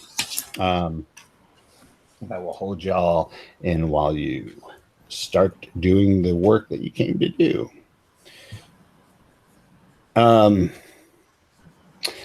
So that's going to take all day for them to do that. So while the French are doing their thing, Matheson starts asking people what their initial thoughts are. What do you guys think? Now that you've seen it, everyone's opinion obviously is welcome, but let's try and keep it to the realm of possibilities and science, and let's try to avoid wanton speculation. Aliens and then hands. I'm kidding. I don't say that. I'm amazed at the technology of the fusing of the slabs. I mean, this isn't one huge piece of rock that someone carved up. This is these are multiple plates or bricks or something that have been fused. So is the rock very, very old and then they were fused together at a later date, I'm wondering? Or is the fusing of the same vintage as the actual rock itself? And in either case, what culture do we know of that was able to pull that off? I've got some theories, but until I get a chance to use my chemistry equipment, I'm hesitant to speculate right now. Well, I mean, what are you thinking? I know the rock is too old for this region. Not only this region, this island. And it obviously came from somewhere else. It was pushed from the glacier inwards from the interior of Greenland here to the coast, towards the coast. Right. So I would be interested to see where it came from. So you think that perhaps that the materials were brought here from another country?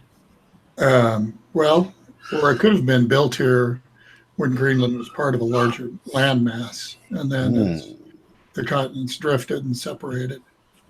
Yes, and I know there's probably a lot of debate on this subject, but I don't know if there were humans around before the continents drifted.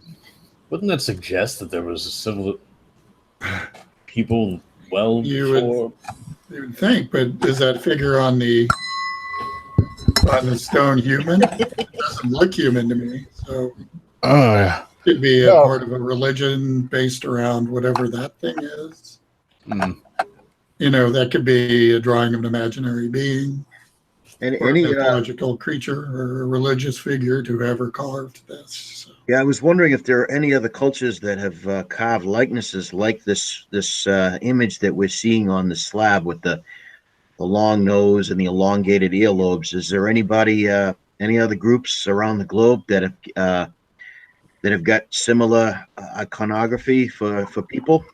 Well, doesn't the head kind of looks like? Can I see that picture again, Steve? Yeah, you could. If anybody wants to field Ethan's question, you can make an archaeology roll. No. I'm going to guess Meldemannian.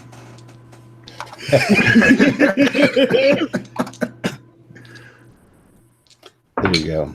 Oh wait, yeah, that's the picture. I made it. It's not Meldemannian. Damn. I mean, but no, you actually making your roll. There's not really anything that you can think of. Kind of that looks like comes to mind. Kind of looks like the white crown of Egypt. Yeah, or it could just be some sort of deformity, you know, a We're not there, congenital Wes. birth. Oh, not It looks like Eclipso. I thought we were talking over. Aren't we back at the boat? And Yeah, why is you're that back, one- back to the boat? you're back Okay. at the ship. Making sure. Yeah, You're all yeah. And I involved. think It it's does look like Eclipso. yeah. It could just be a deformity, you know, congenital birth defect. I've seen some things. It's one hell of a birth defect. You know, And it also looks like.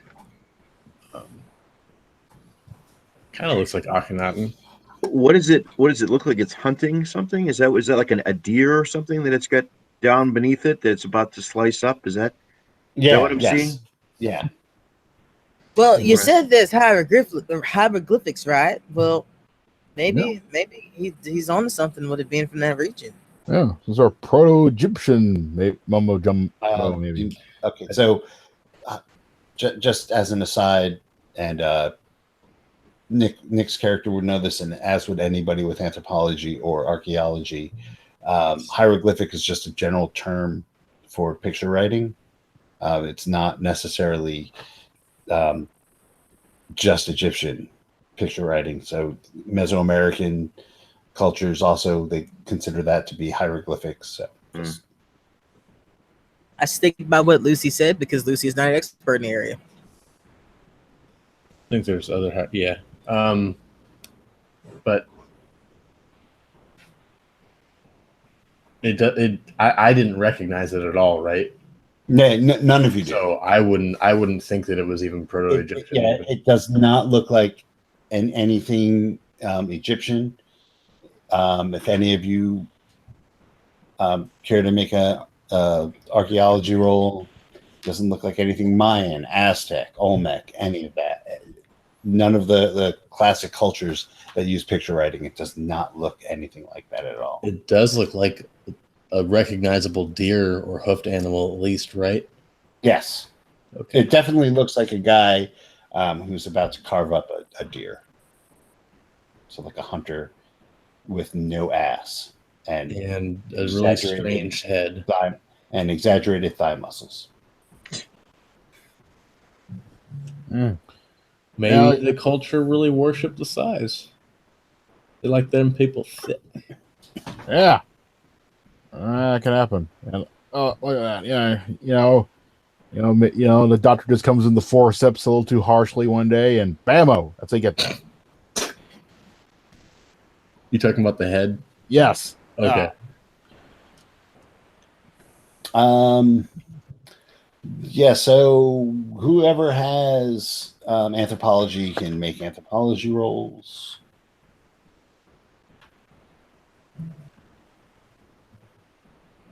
That's not me. They want to. No. Well, I thought somebody had it.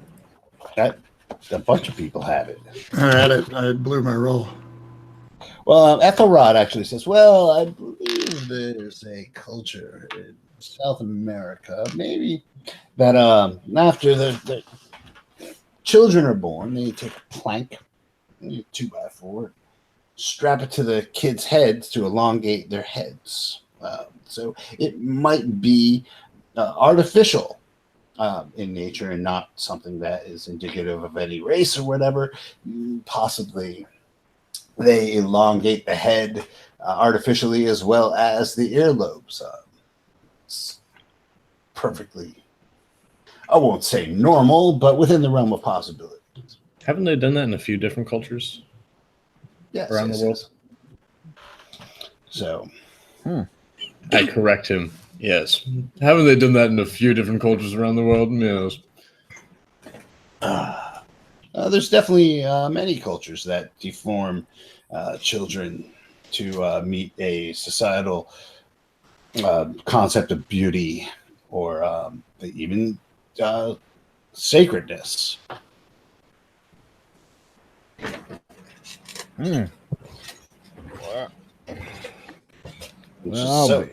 There's so many things that this can indicate. It's fascinating. We really need to just get in there and try and see what we can do. So,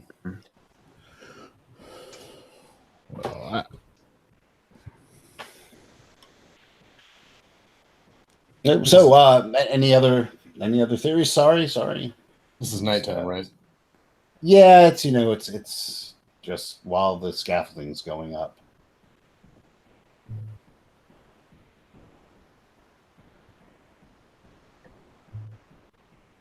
I got nothing. Yep. Okay, so that's the plan then. Tomorrow what we'll do is we should be able to get people up on that rigging, at least as much as they can get. We'll see what we can get up there and start getting everything transcribed, and we can get the show on the road. As you're all leaving,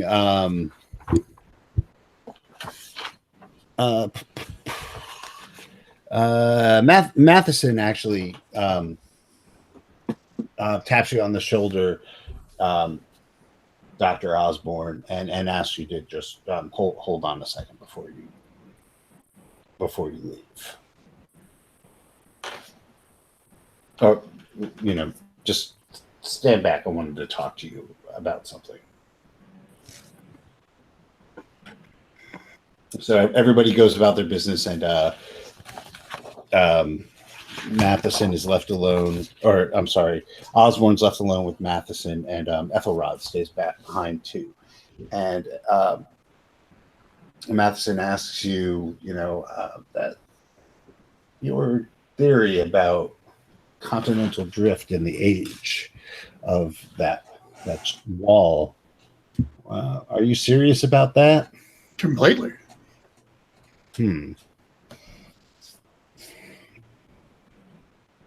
I'd like to check the fragments that I've brought back with me just to get a better sense of what we're dealing with. Sure. Before you do that, let me show you something that you might find interesting. Hey, I'm married. Oh, no. Nothing of this sort. Oh. Sorry, I misread you. Go ahead. Happens all the time. I'm British. He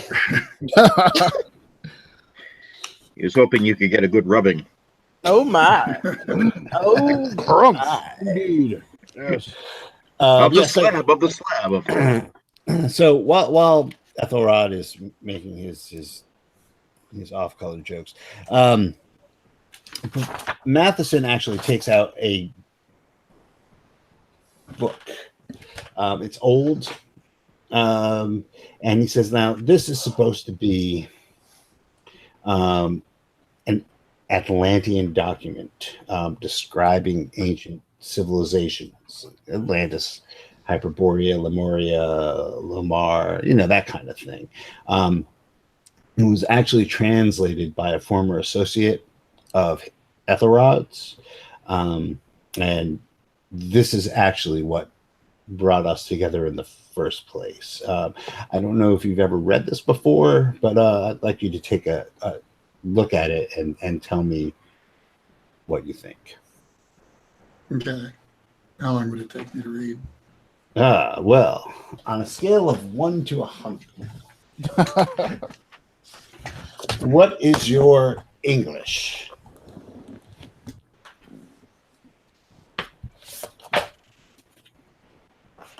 A5. Okay. You can actually skim over the book in a night and just take just get a quick beat on it.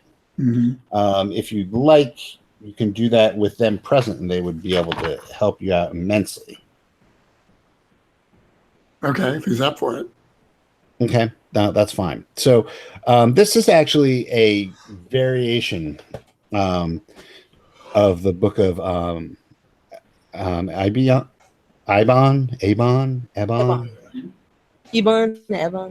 I heard it a whole bunch of different ways. Yeah. Anyway, it's a fragmentary copy of that that's been translated into English. So you can read it, and it'll take you. You can get it through the night. You can gain +3 in your Cthulhu mythos. Great. As you guys are studying it, and you see that there's a couple of interesting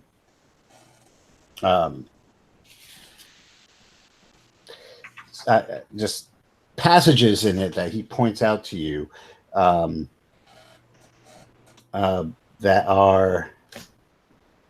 that it purports to allow you to talk to some of the ancient things that are mentioned in the book. We're just going to say, for the sake of brevity and time, that if you wish, you can learn one of those spells. Okay. I'm just trying to think of a way to say around it, but really, it's a spell. One of those techniques, those methods. Yeah, you can learn one of the methods. One of the mysteries of the book. One of those working. What we're going to do is there's 3 of them, and you have enough time at night with both those guys helping you out to learn one of them. Okay. So it's going to be contact Nofkeh, GNOPH-KEH, which will allow you to contact this mythical being. Now, here's the real question, Matt. Mm-hmm. Would you want to? Well, that is a different question. That is Does Dr. Osborne have any previous experience? Not necessarily Cthulhu Mythos skill, but has he had any strange encounters in his travels? Probably. Okay. I certainly heard rumors of weirdness. And I'm going to say that he definitely probably puts a lot of stock into those rumors, doesn't he? Or some stock, obviously, because enough to not want to be in danger. Enough to a keen sense of self-preservation. Enough to think that an old ass slab could come from time before man. Mm-hmm. So I'm going to say that you are in doing this and reading this, you are going to lose 4 points of sanity. That sounds reasonable. As you plow through this, you are asked by Matheson to keep this under your hat. He definitely believes that this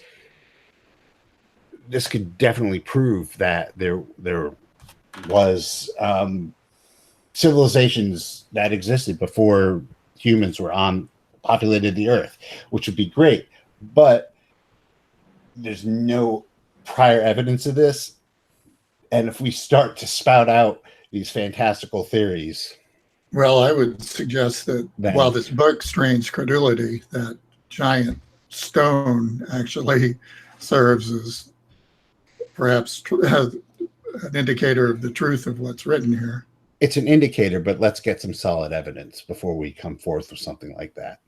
Yeah, well, I guess I should check out this rock sample then. Okay, you check out this rock sample. I hopefully you'll be on the team that helps to translate the hieroglyphics, and hopefully we can get that happen. I'll help in whatever small way I can. Excellent. So with that, if anybody has anything they want to accomplish at night, we will wake up. Lucy would take at least like a couple of hours just asking the guys like what they did, so she could take an account of it. Which guys? Any of them, honestly. Any of them that would want to talk to her. She's just getting notes.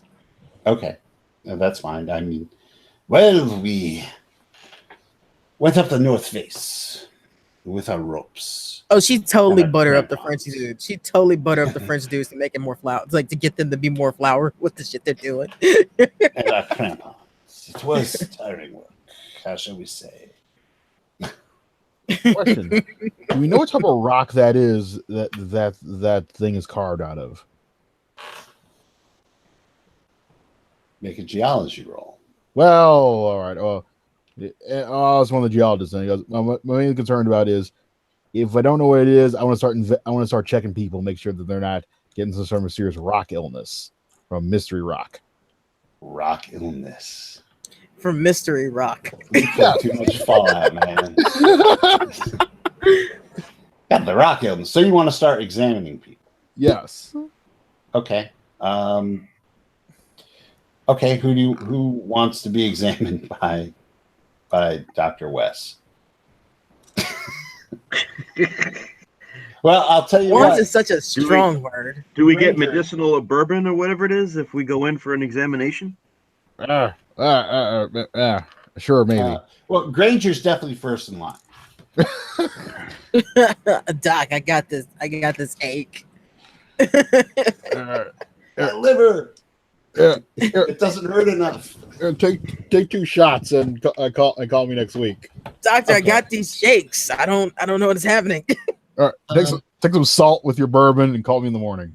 Matheson thinks it's a good idea for everybody to get checked up, to just make sure that they have a clean bill of health, just so nothing, it's going to be dangerous work.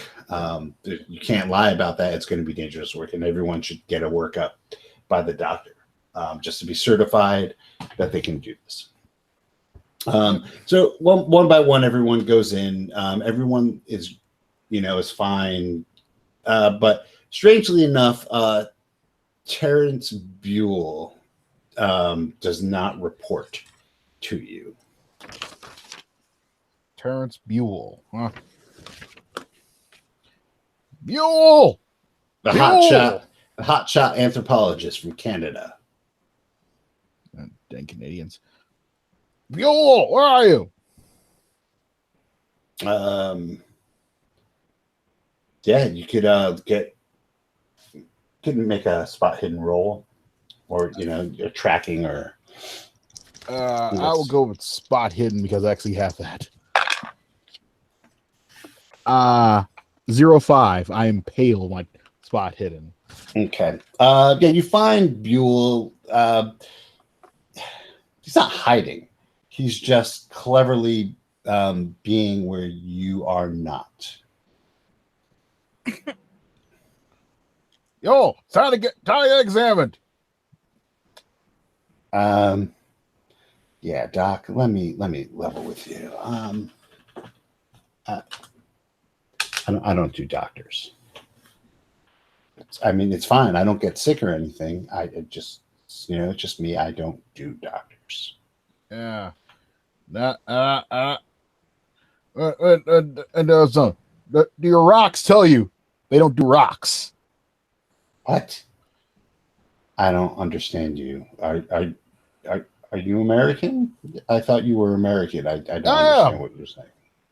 Then what are you talking about? Rocks? I'm just telling you that I don't need to go to the doctor. I never have. I've never been sick a day in my life. And I don't need to go to the doctor. That's... Well, I don't care if you don't need to go to the doctor. You are going to get examined because that's my job, which is to make sure that you are not going to mysteriously die of I don't know what, and God knows where. I'm not going to mysteriously die. Look at me, Doc. Do I seem like I'm gonna keel over? I'm in the prime of my life. You let me tell you if you're going to die, and you can tell me about the science. I'm not going to. If it takes me not going up on the scary rope, then I just won't go up on the scary rope. But you're not going to. Failed medical examination. Done. All right. I sent the papers up to his boss.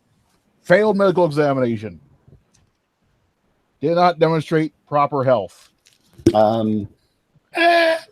Yeah. Let's do this another way. You are going to. What is your? What's your persuade? 35. Okay. Yeah, he is going to.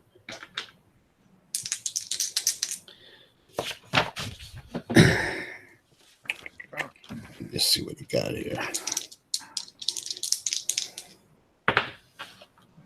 Yeah, he makes a very good argument that, look, I'm not going to submit to your medical examination, no matter what you say. And frankly, my skills are needed more than yours.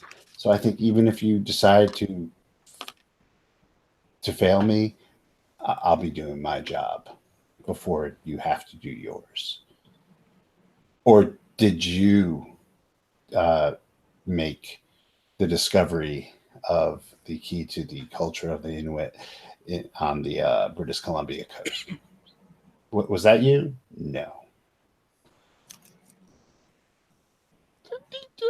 So just pass the exam so we don't have to go through this bullshit.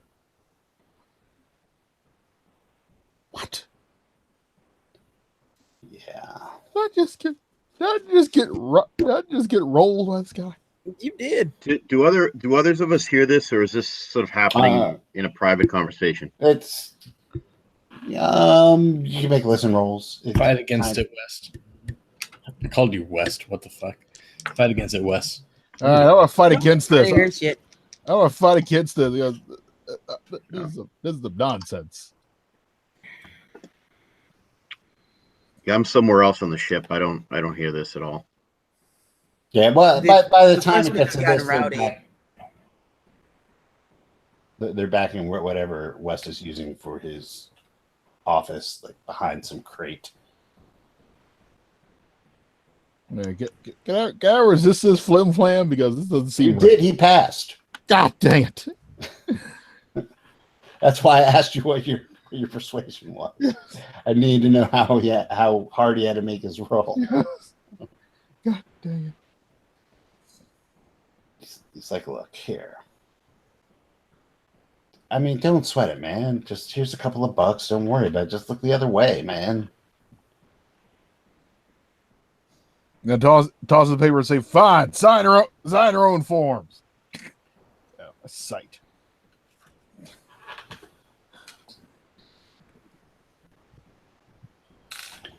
All right. So with that, and everyone certified for the liability of Miskatonic University. So y'all don't have heart attacks. Who wants to go up on the scaffolding for day one? It's not completely finished, and you can get probably 4 people up there to start copying down hieroglyphics. How many of us can go across this town? All of us are just They're going to take 4 people to go up on the scaffolding. No, I don't mean to go up. I mean just to go across with them. Oh, they don't have time for that bullshit. Oh. You're either going up or you're staying on the ship at this point. I will go up because I need to copy those hieroglyphs. Anyone else going? There's no real use for me over there. Yeah. Well, anyone can go up there and I'll go. I want to make myself useful, so I will go. All right. I'm doing science stuff. Yeah. If they need this assistance, then Lucy's willing to help. Buell is definitely going, and hold on. It might not be needed. Let's see how our buddy is. Got to do quick times 5. Oh yeah. So Buell is going to go, but Granger looks a little green. He can't go. So one of the 2 graduate students is going to go. So there's room for 1 more. I guess I'll go and supervise, make sure that Buell doesn't die on me. All right, you're not going to supervise. You're going to copy hieroglyphics. I'm willing to copy. That's what you're going there to do. Yeah, I'm willing to copy him. That's the job. So what skill we need to copy hieroglyphs? I'm going to tell you in a second. Yep. All right. So who's going? They're asking for volunteers. They're not asking for artists. I'll so go. we have Yeah, Nick's going. Brian's going. Yep.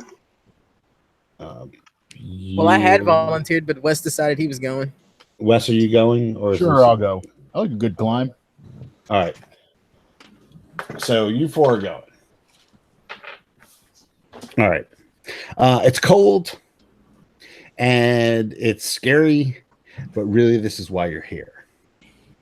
So everyone, as you go up the structure, will need climb rolls from everyone. Oh. Oh. That is a skill you need. I made it 29. I'm going to spend the 2 luck to make that roll. Okay. What's your skill in it, Wes? 60. Okay. Yeah, there's a reason yeah, why I'm you gonna, climb that room. I'm gonna spend I'm gonna spend 8 luck points to make that. I failed by 8, so I want to make that. Okay, you can always push rolls too. Yeah. But yeah, you can spend 8 luck. That's fine. Yeah, I'm gonna spend it. Unless, are we tied? Is this like life or death at this point? No, you're strapped in. There's a harness Okay. that's tied up to the thing. Yeah. So if we don't, So if you scramble up, and if you want to spend the luck, that's fine. If you don't, well, if you spend the luck, don't even worry about it.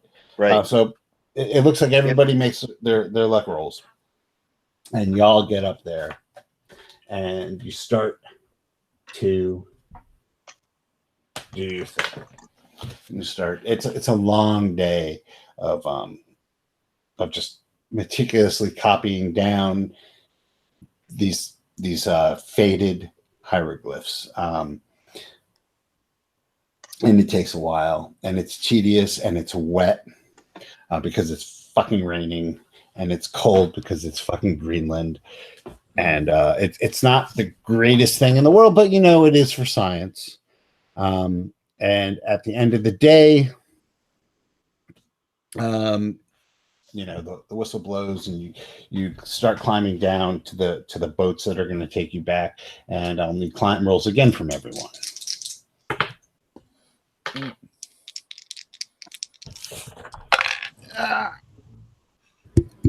I failed that one. I'm gonna push this roll. Oh, All right. I'll push it too. Okay, so What are the consequences? do you make? Yeah, the consequences are that you will probably end up in the water. Ooh, that's cold. Yeah, the water is cold. Yes. I'll push it. Oh, I made it that time. 39. Okay. Yeah. So you guys are starting to climb down, and you feel your foot slip, and your arms start to come out of the harness, and you grab a hold of the rope just in time as your foot comes off of the bottom rope, and you're hanging on, and you're able to pull yourself back onto the rope scaffolding and work your way down. Oh God! Oh God! Ugh. All right, so you make it back to the boat, and we're not worse for wear. Yeah.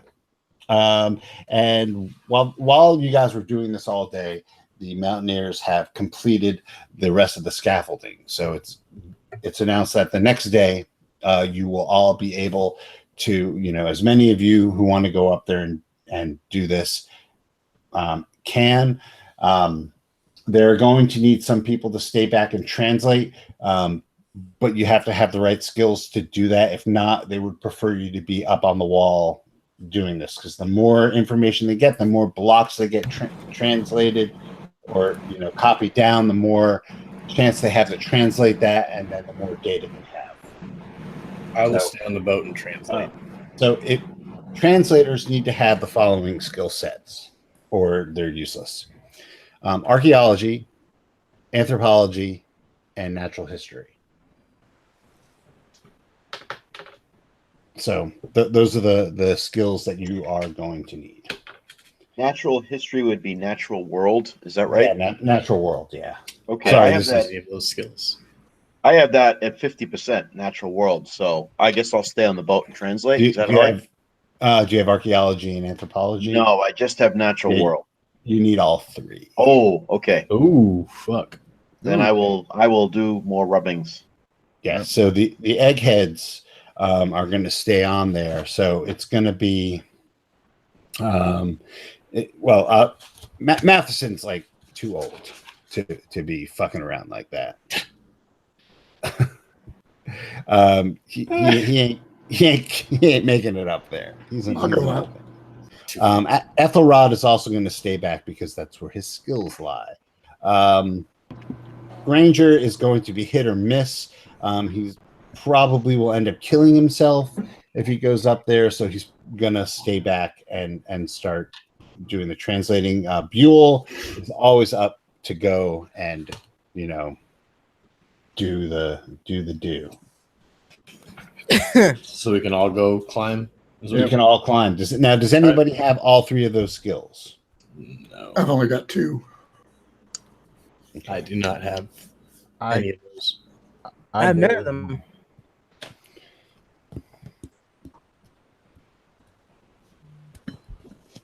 All right. Okay. So what is going to happen is you guys are going to do that, and those guys are going to work on the translations while you guys are working. And the translation is going to be the same thing. It's going to be tedious work inside. You're just going to be crabbing along, looking at people's like shitty drawings of the hieroglyphs and trying to figure out what they mean. Yep. Using skills that they learned in college. So on the third day you're there, which is the 10th day of the expedition overall, y'all start going out, and you're rowed over to the scaffolding, and I need climb rolls to go up. 33. All right. Ooh, 18. Holy shit, I made that. That's a 02. 60 on the dot. Yeah, I got that gas in there. I mean, we got that climb in there. Yep. Okay. Brian, did you make yours? Yes, I did. I passed. Hard success. All right. Matt, did you make yours? Yep. All right. So as you guys are once again, it's raining, and you've never seen like it's a local rain. You know how like in cartoons, like Pink Panther cartoons, you'll have a cloud that follows him around. That's exactly what this is like, because it's only raining on where you guys are. Back at the ship, it's dry as shit. And as soon as you get away from the glacier, away from the zone of just the heat from the rock, it's not raining. It's not like hot. It's just dark and the sun is beating down on it. You get what I'm saying? So it's like a spray almost. It's like a constant. Yeah, exactly. Condensation spray. Yeah. Yeah. Yes. While you guys are hard at work, I need everyone to give me a dodge roll. Oh, shit. Oh boy. That's not good. All right. I'm definitely giving you all examinations when you get back. Except for Buell. He gets nothing. You're not touching nothing, and I made a 20, so I made that. I'm a doctor. I'm going to spend. I'm sorry. No, give me a luck roll first. Sorry, I asked for that in the wrong order. Erase all that. Give me a luck roll. I made the luck. I made the luck roll. I blew my luck roll. Good thing I made my luck roll, because I don't have a dodge. I just have a fjord. Yes. Woo! Yes. You've been waiting for that. Who Right, is? who missed their luck roll? I did. I did. All right. So if you miss your luck roll, then you get to make a dodge roll. Well, I made my dodge roll, so I guess that evens out.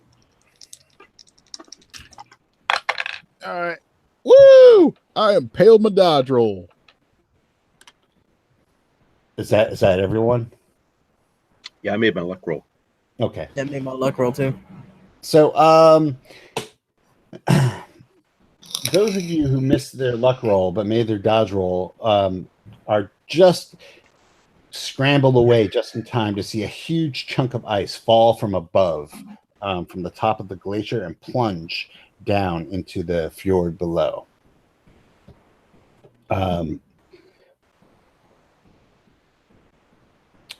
No one died.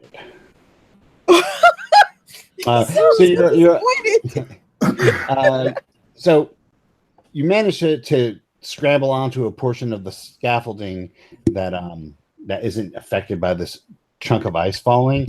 And as your gaze goes up to the top of the glacier, you see what appears to be 4 Inuit standing at the top of the wall. Any of you who have anthropology can give me a roll. Nope.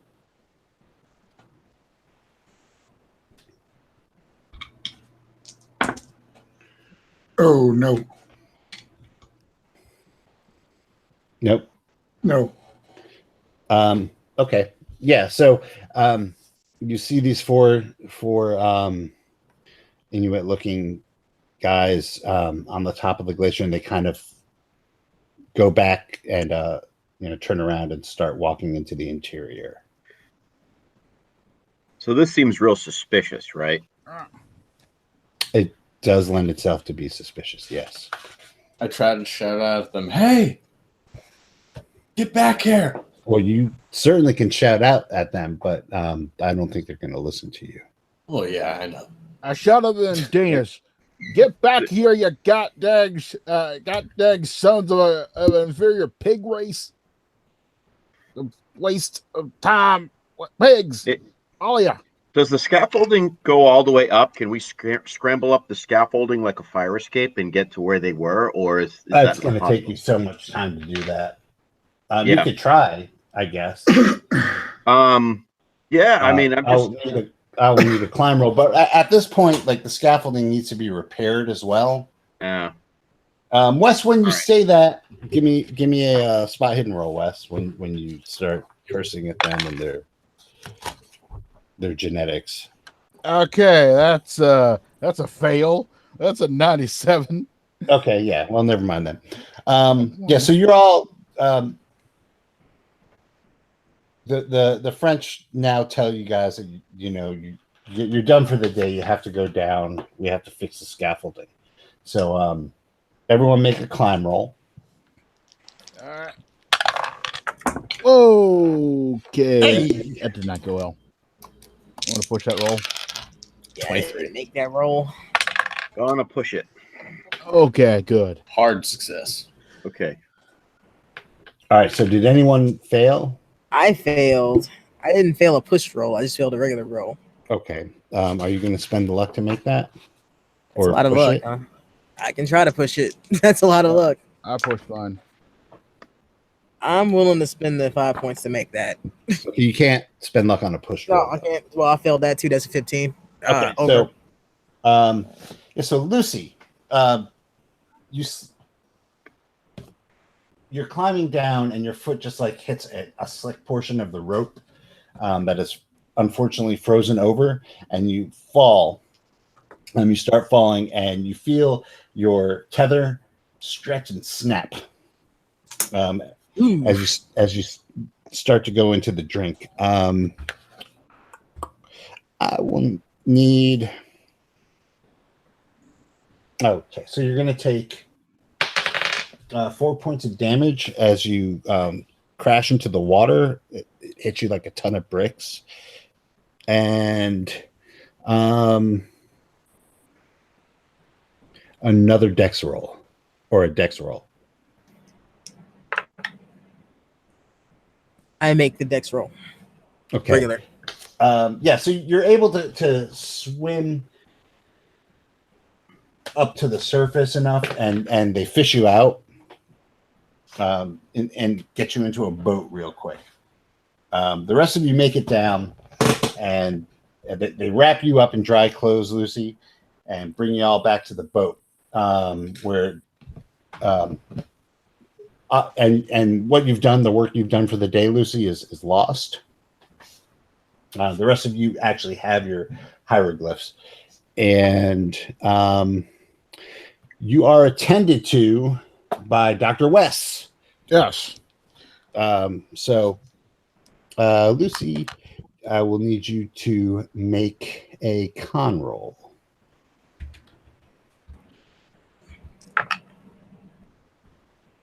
I make that.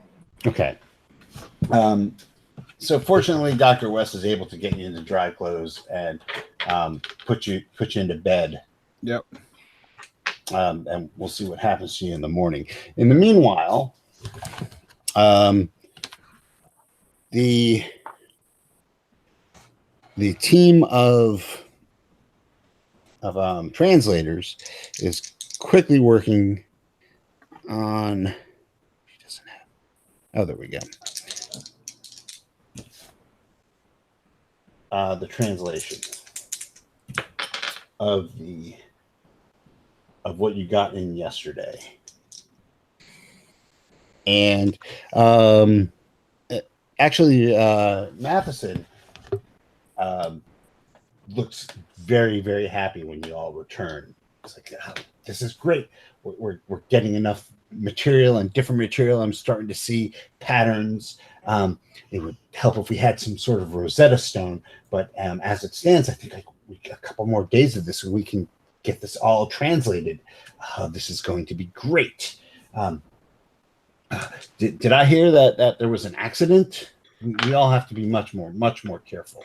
I don't think it was an accident. We got to look at some Inuits up the top of the glacier. Trying to murder us.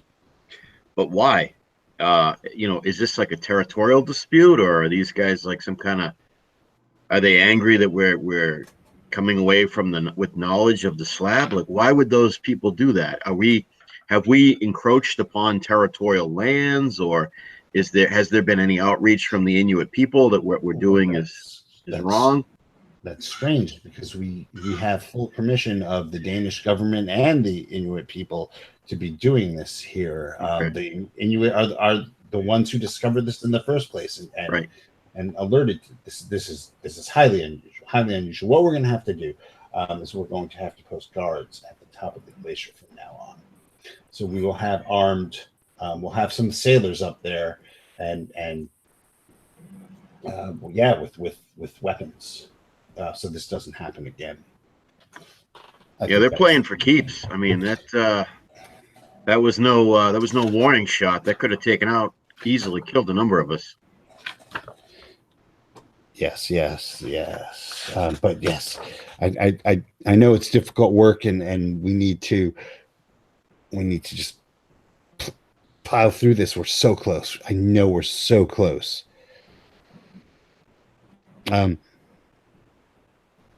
Let's all get a good night's sleep.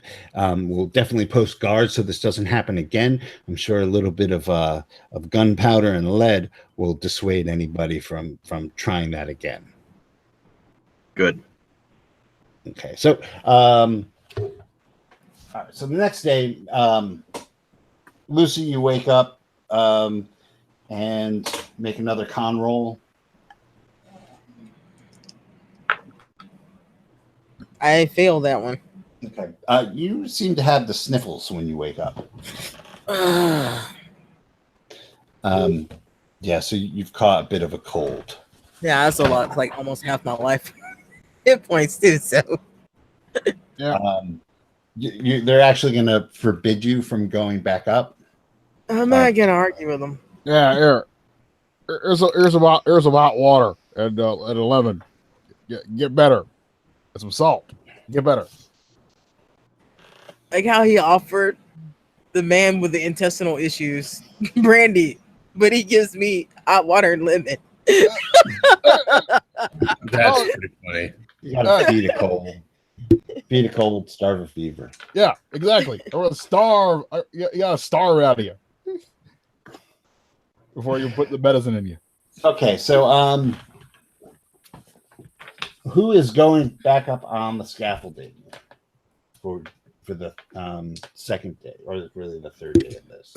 I'll do it now that we have like guards. I'll go. I'm back up there. Yeah, I guess I'll go too. Okay. So those of you who are going up, please make climb rolls. 40. I made it. Regular. Made it. I made it. Good I'm job. gonna have to push it. I'm sorry? I'm gonna have to push it. I failed. Okay. Or you can spend luck. Not that much luck. I failed again. Okay. Yeah, so Matt, as you're going up, yeah, you the same thing happens to you. You I guess you just didn't get your harness on properly while you were going up. And you're going to plunge into the water, and you're going to you're going to take 1 point of damage. You weren't as far up as Lucy was when she was coming down. And I'll need a dex roll from you.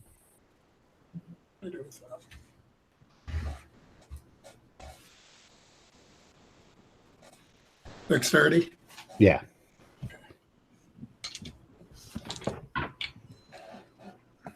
Nailed it. Okay.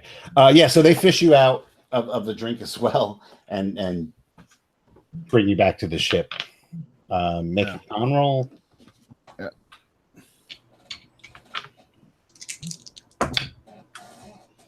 Yeah. Okay.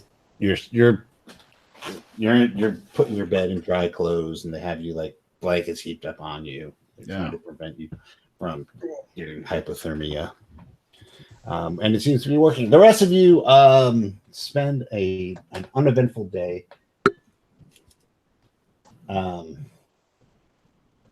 Gathering copying hieroglyphics, and make a climb roll to come down.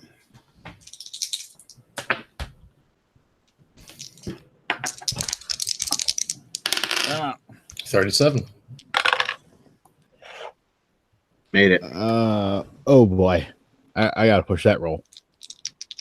Join us in the drink, Doc. Oh, look, doctor.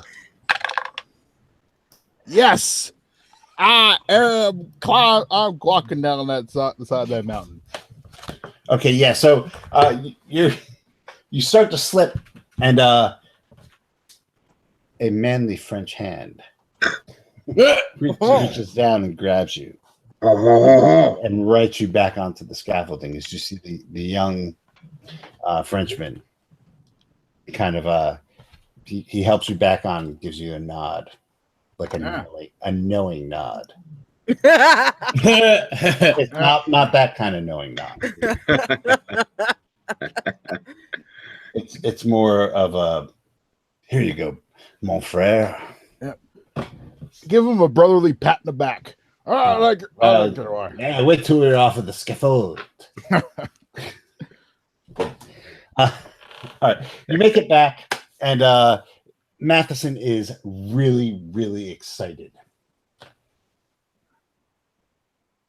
So he says, "This is great. I think we have, I think I have enough of this figured out where we can see what is a better position for you to go up to get more useful information, stuff that isn't the same or repetitive as it is. I have a number of the things that you originally got translated, and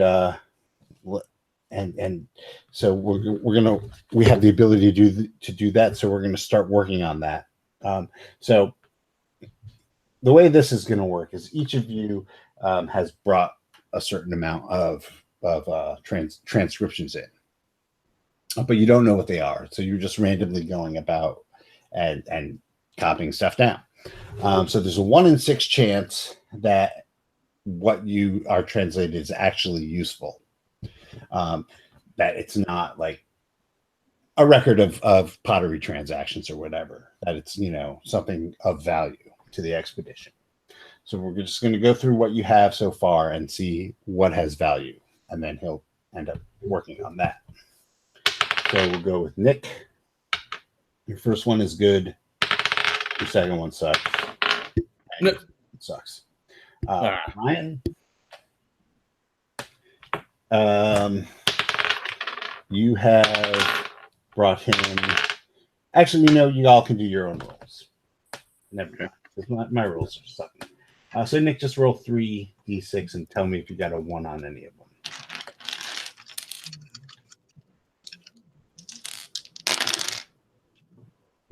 I did on 1.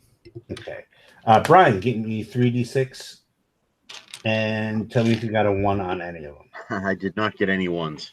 Okay. I'll roll for Buell.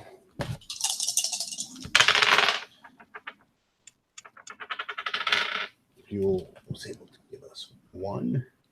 Wes, give me 3d6. And tell me if you got any 1s. All right. I got a 1. Excellent. And Matt, you can roll once. I rolled 1-1. Okay. So it looks like you got 4 pieces of useful information from what you have so far. Now, from anything, now you know where to go, kind of, because of it's translated. So they can put you in specific spots, and you have a better chance of getting useful information from this point onward. Isn't life wonderful? So the next day, I'm going to need con rolls from Matt and Lily. Yep. I rolled worse than last time. Can I use I'm fine. Can I use my doctoring to boost their con rolls? No, we'll deal with the doctoring in a minute. Matt, did you make your con roll? Yep. Easily. Okay.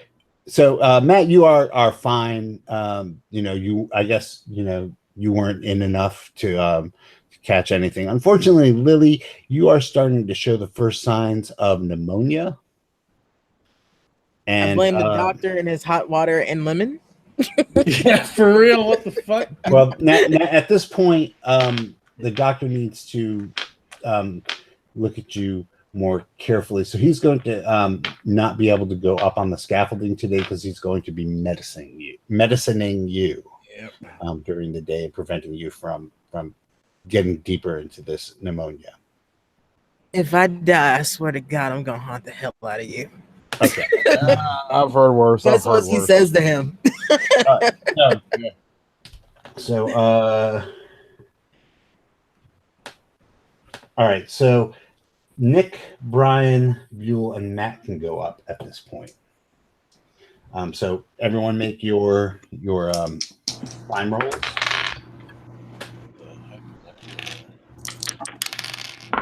45. I made it. 49. Made it. All right, I'm gonna have to try to push this, otherwise I'm going swimming.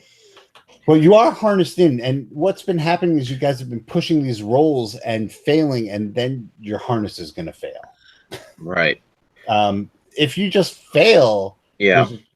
there's a better chance of you not going in the drink. Oh, well, then I'll just fail.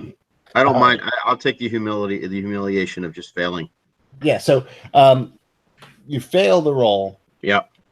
And I will need a dex roll. Okay. Hard dex roll. Dex at hard. Okay, my regular dex is 70, so half of that is 35. So let's see what happens.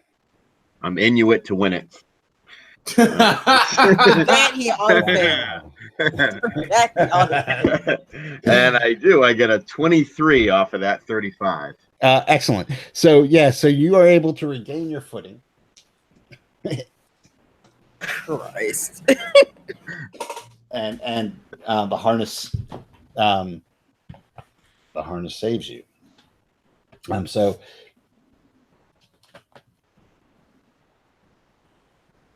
everyone who's made it at this point,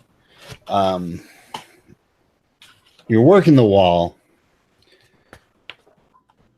and it's getting later on in the day, and you guys are making your transcriptions, and you hear, like, everyone on the ship hears this, everyone on the wall hears this, just a groaning, splintering sound, and the wall just kind of tilts forward and jolts everybody. I need everyone to make a sand roll. Oh shit! No! Everybody. No, everyone on the wall. I made it. I like everyone the on the wall. excitement behind Matt's voice. Like, you mean me? Everybody. I failed. All right. If you fail, you're going to lose 2 points of sanity as it feels like the whole thing just starts to go into the water and then just stops. And it like quickly drops like 3 feet straight down into the sea. So it just kind of, you're all like hanging on for dear life, and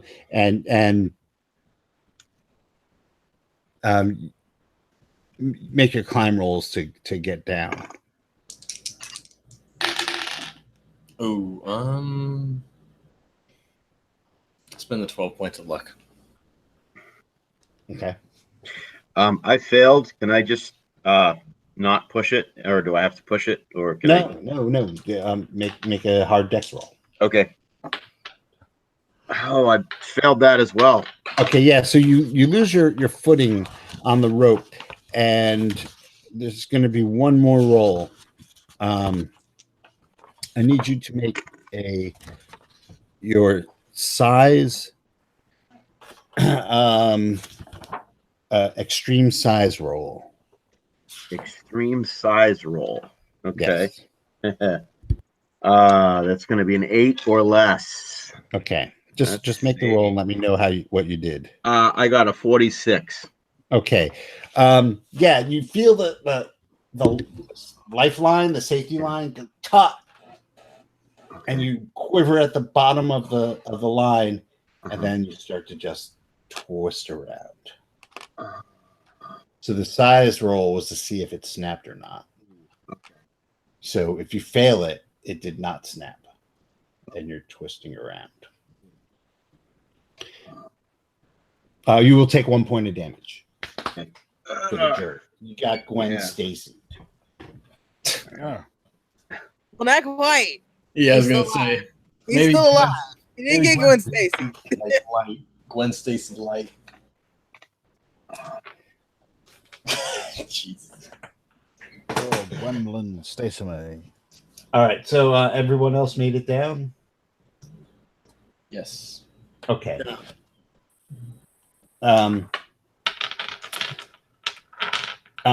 Yeah, so Buell, or not Buell, Matheson, Granger, and the other jerk, Ethelrod, have been like furiously translating, and they're super excited about everything that's coming in.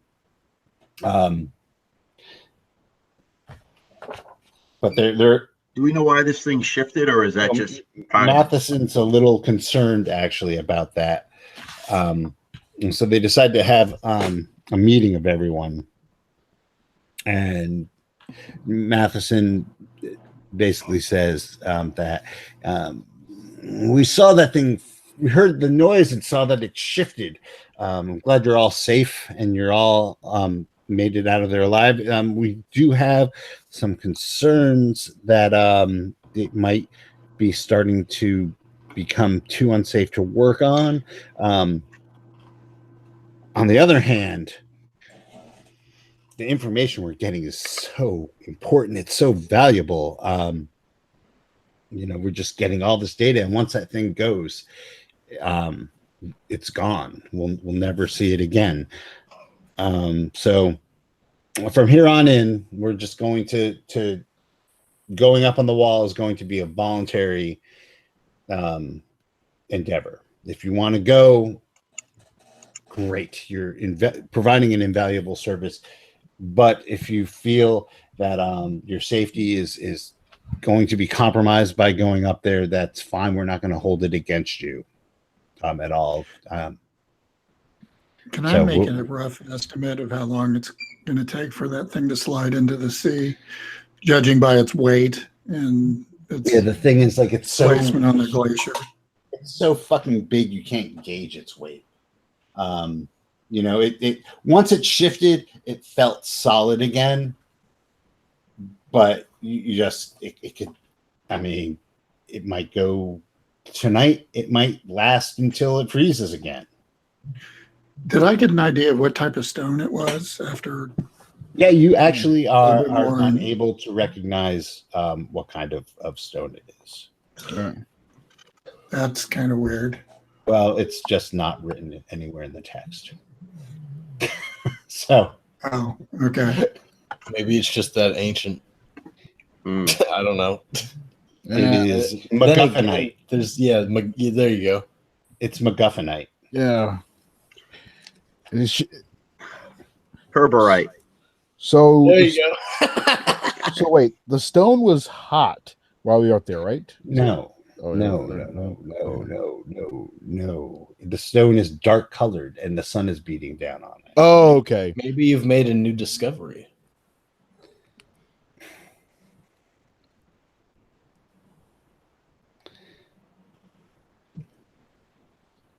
So everyone is at this point on. It is volunteer. Wes, Yes. make your medicine roll. All right. Trying to throw some medicine at her. All right. He's gonna throw some medicine on you. I Just, will gut him in his sleep. just spray with the cough syrup. All right. Better. Put that penicillin in there. 15. Okay. Yeah. They didn't use penicillin yet.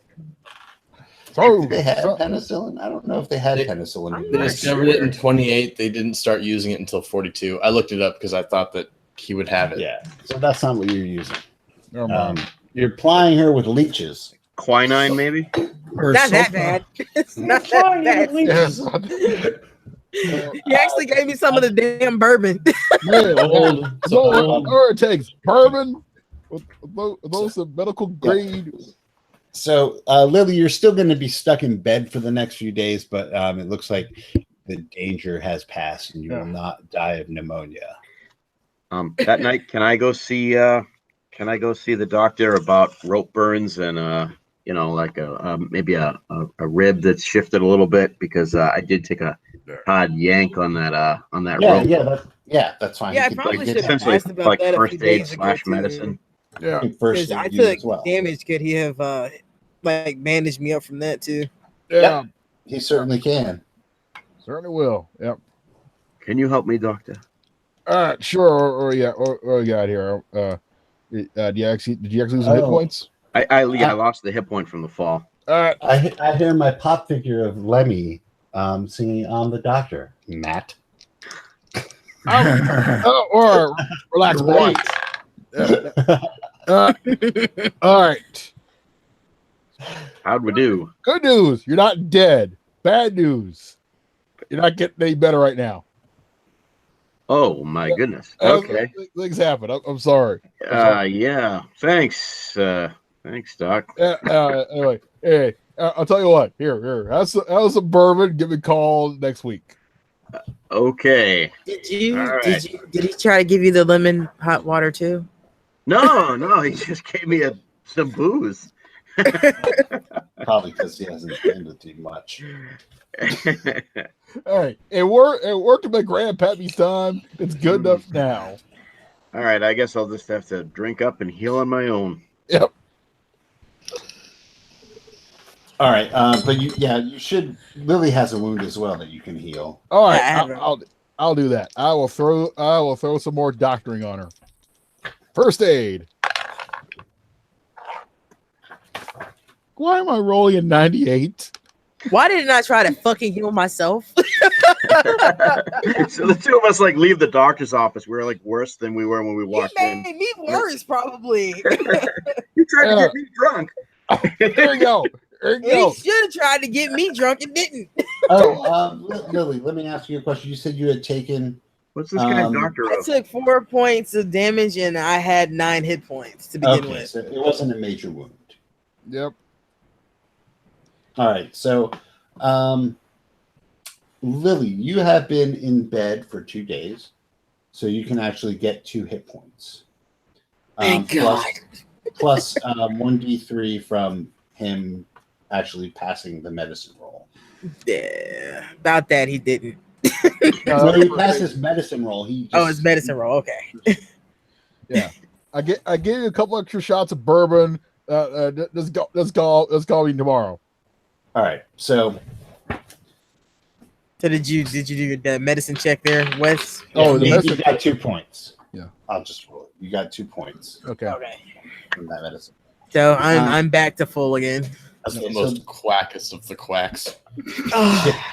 All right, so the next day, Madison asks for volunteers to go up onto the scaffolding to take more notes. Is anyone volunteering to go aside from Buell, who will go? I'll go. I'll go as well. Do I still got patience in the bed?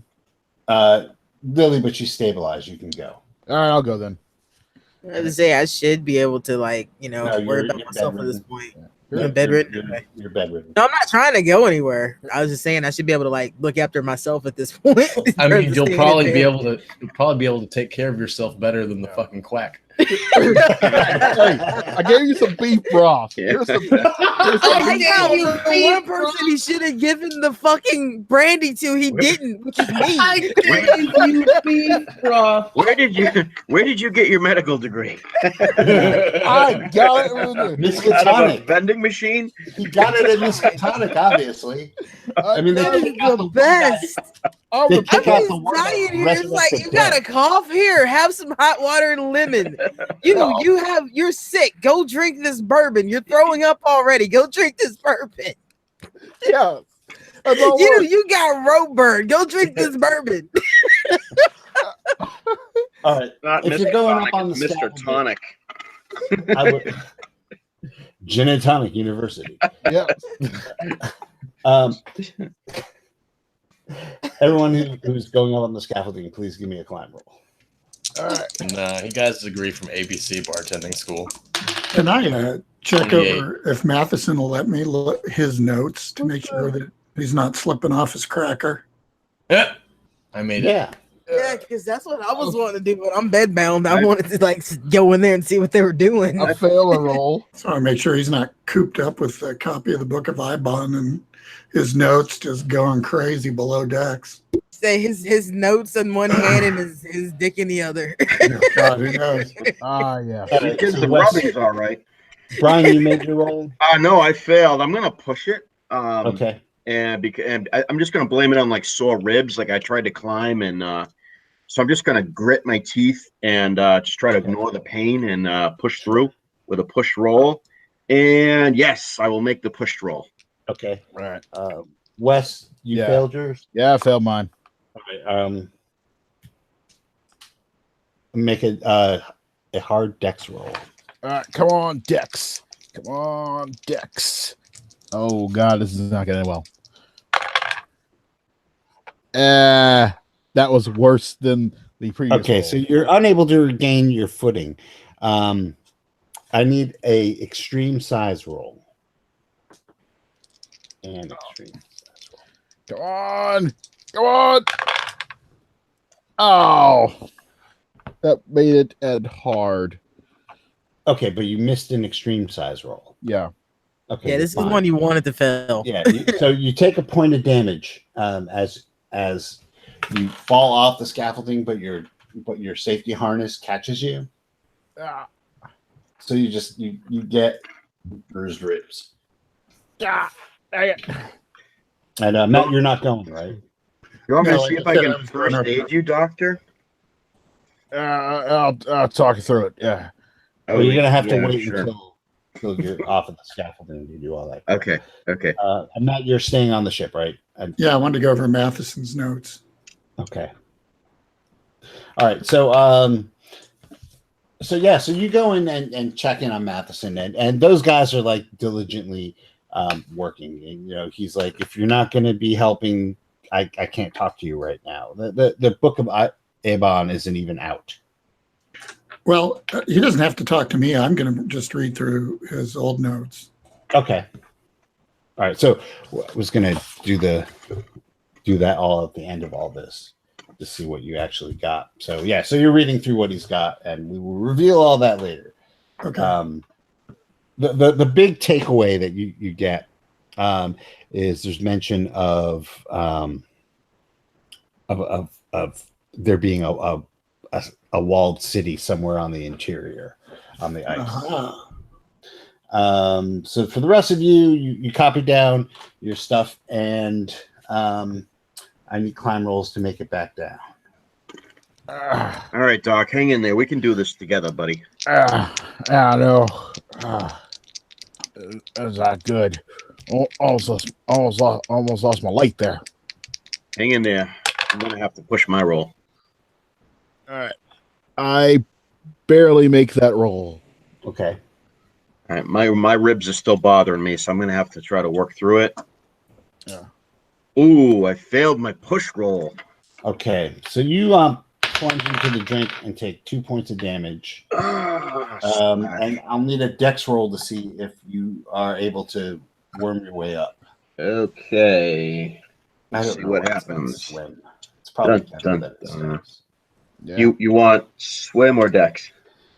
You should give me dex. Okay. I don't know why it's not swim. You could give me swim if it's going to be better than dex. I'd rather dex, but I'll give you whatever you want. No, I'm about to swim say is that fine. Dex saved my life because if it had been swim, I'd have drowned. Yeah, I made the dex roll. Okay, so yeah, you're fished out as well. I need a con roll from you. Okay. Yes, I make the con roll. Okay, so yeah, you are, as everyone is shuttled back to the ship.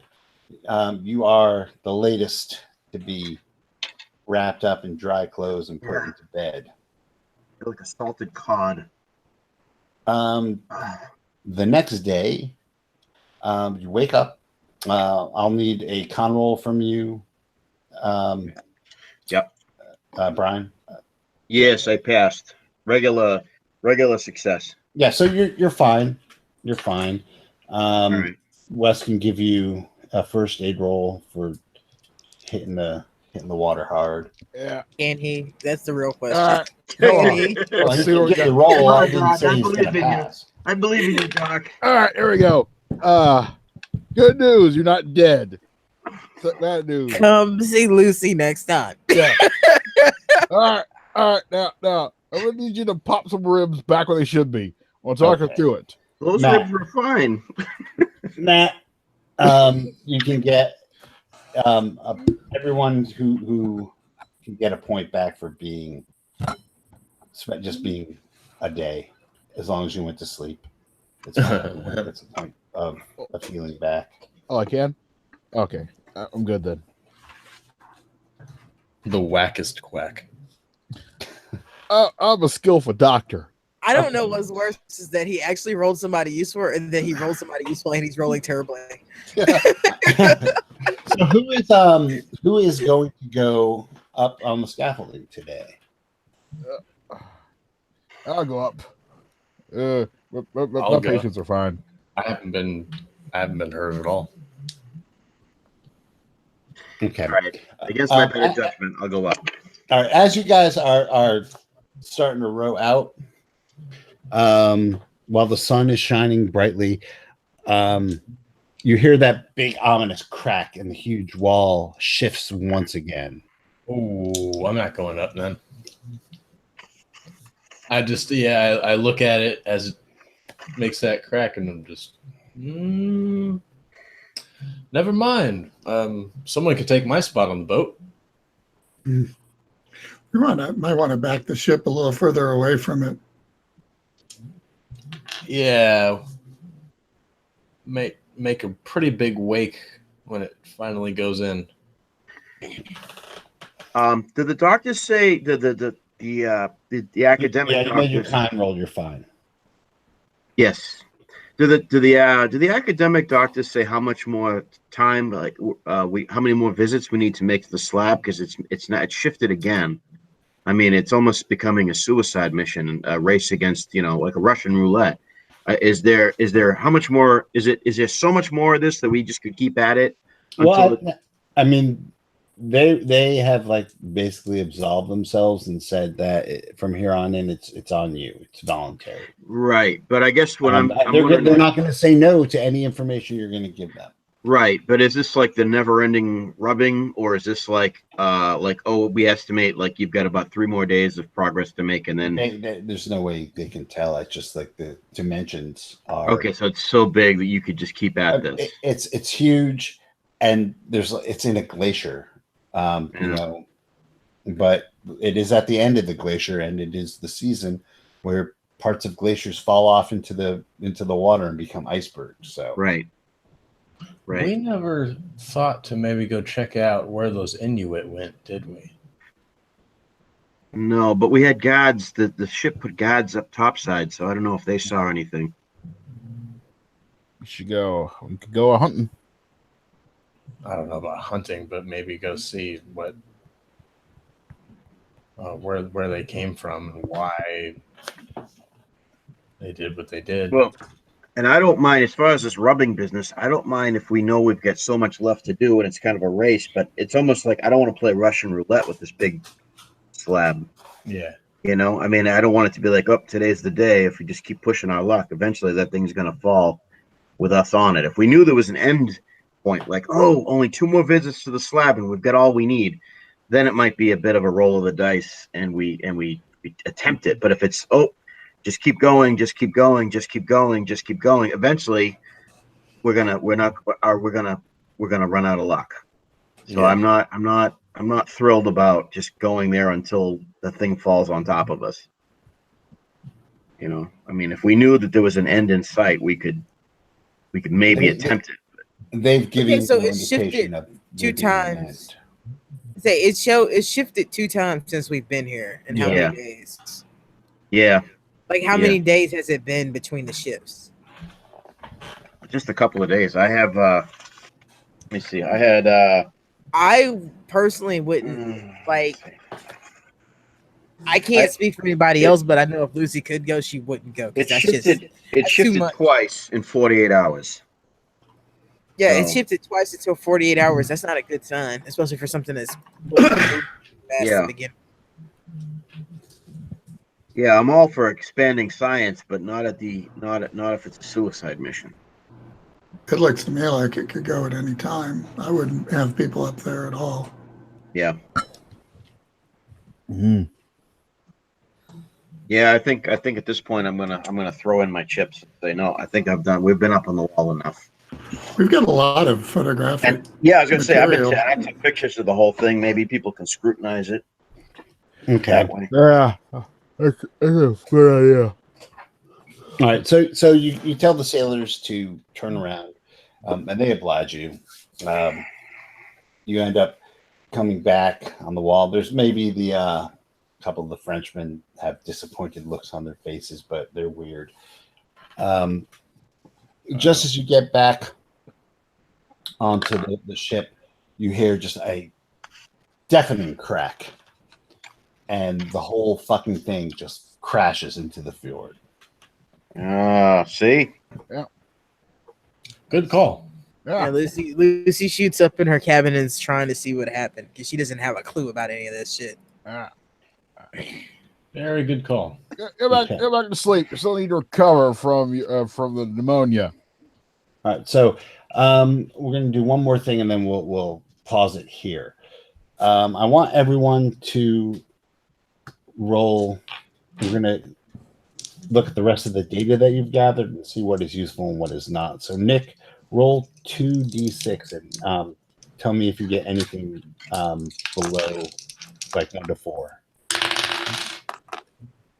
I got 1, 1, and a 5. Or am I rolling? Sorry, it's a 6. It's 6 total. No. Each one is individual. Oh, so I need you to roll 1 to 4. If you roll 1 to 4, it's useful. If it's a 5 or a 6, it's not. I got 1, 1, and 1, 5. Okay, so that one is. Okay, Brian, you can roll 2. Okay. As well. I got a 3 and a 6. Okay, so one of them is good. I'll roll for Jewel. He got nothing. Wes, you have 1. Okay. 1. That's a 5. Okay. And Matt, you have 1 as well. Just 1. After all my hard work. Well, you skipped a day. 2. Okay. All right. So at the end of the day, you have 1, 2, 3, 4, 5, 6, 7 bits of information that are actually useful, and they're going to start the actual study of that on the way back. The big thing that you coming away from this is they're not going back. Well, this is what's going to happen. It's unfortunate that the slab tumbled into the fjord because it was a treasure trove. there's a lot of the evidence is pointing out that this was actually a part of a city, and that was maybe like 60 miles inland from here. The word, the name, where are you? Oh, damn it.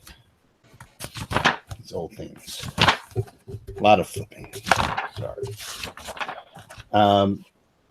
Comorium actually comes up, and they think that might be the name of the city. And they decide that they want to mount an expedition inland to try and locate where the city is. So they propose that you voyage to Gottlieb, which is the capital of Greenland, which is on the southwest coast, and outfit yourselves for an interior expedition. Yes, and those that are injured could see a real doctor. Hey, how dare you?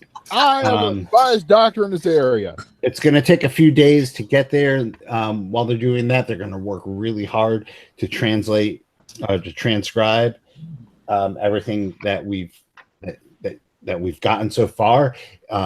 Great work. I think we can really show the world some things. We might have actually some revolutionary ideas about maybe the history of this area. So maybe even all of humanity. So with that, we're going to watch the ship sail off around the southern coast of Greenland, and we will pick it up next time. So next time in Guthlab. Awesome. Everyone, thanks for playing. If anybody watched, thanks for watching, and thanks for listening. And keep 30 luck points.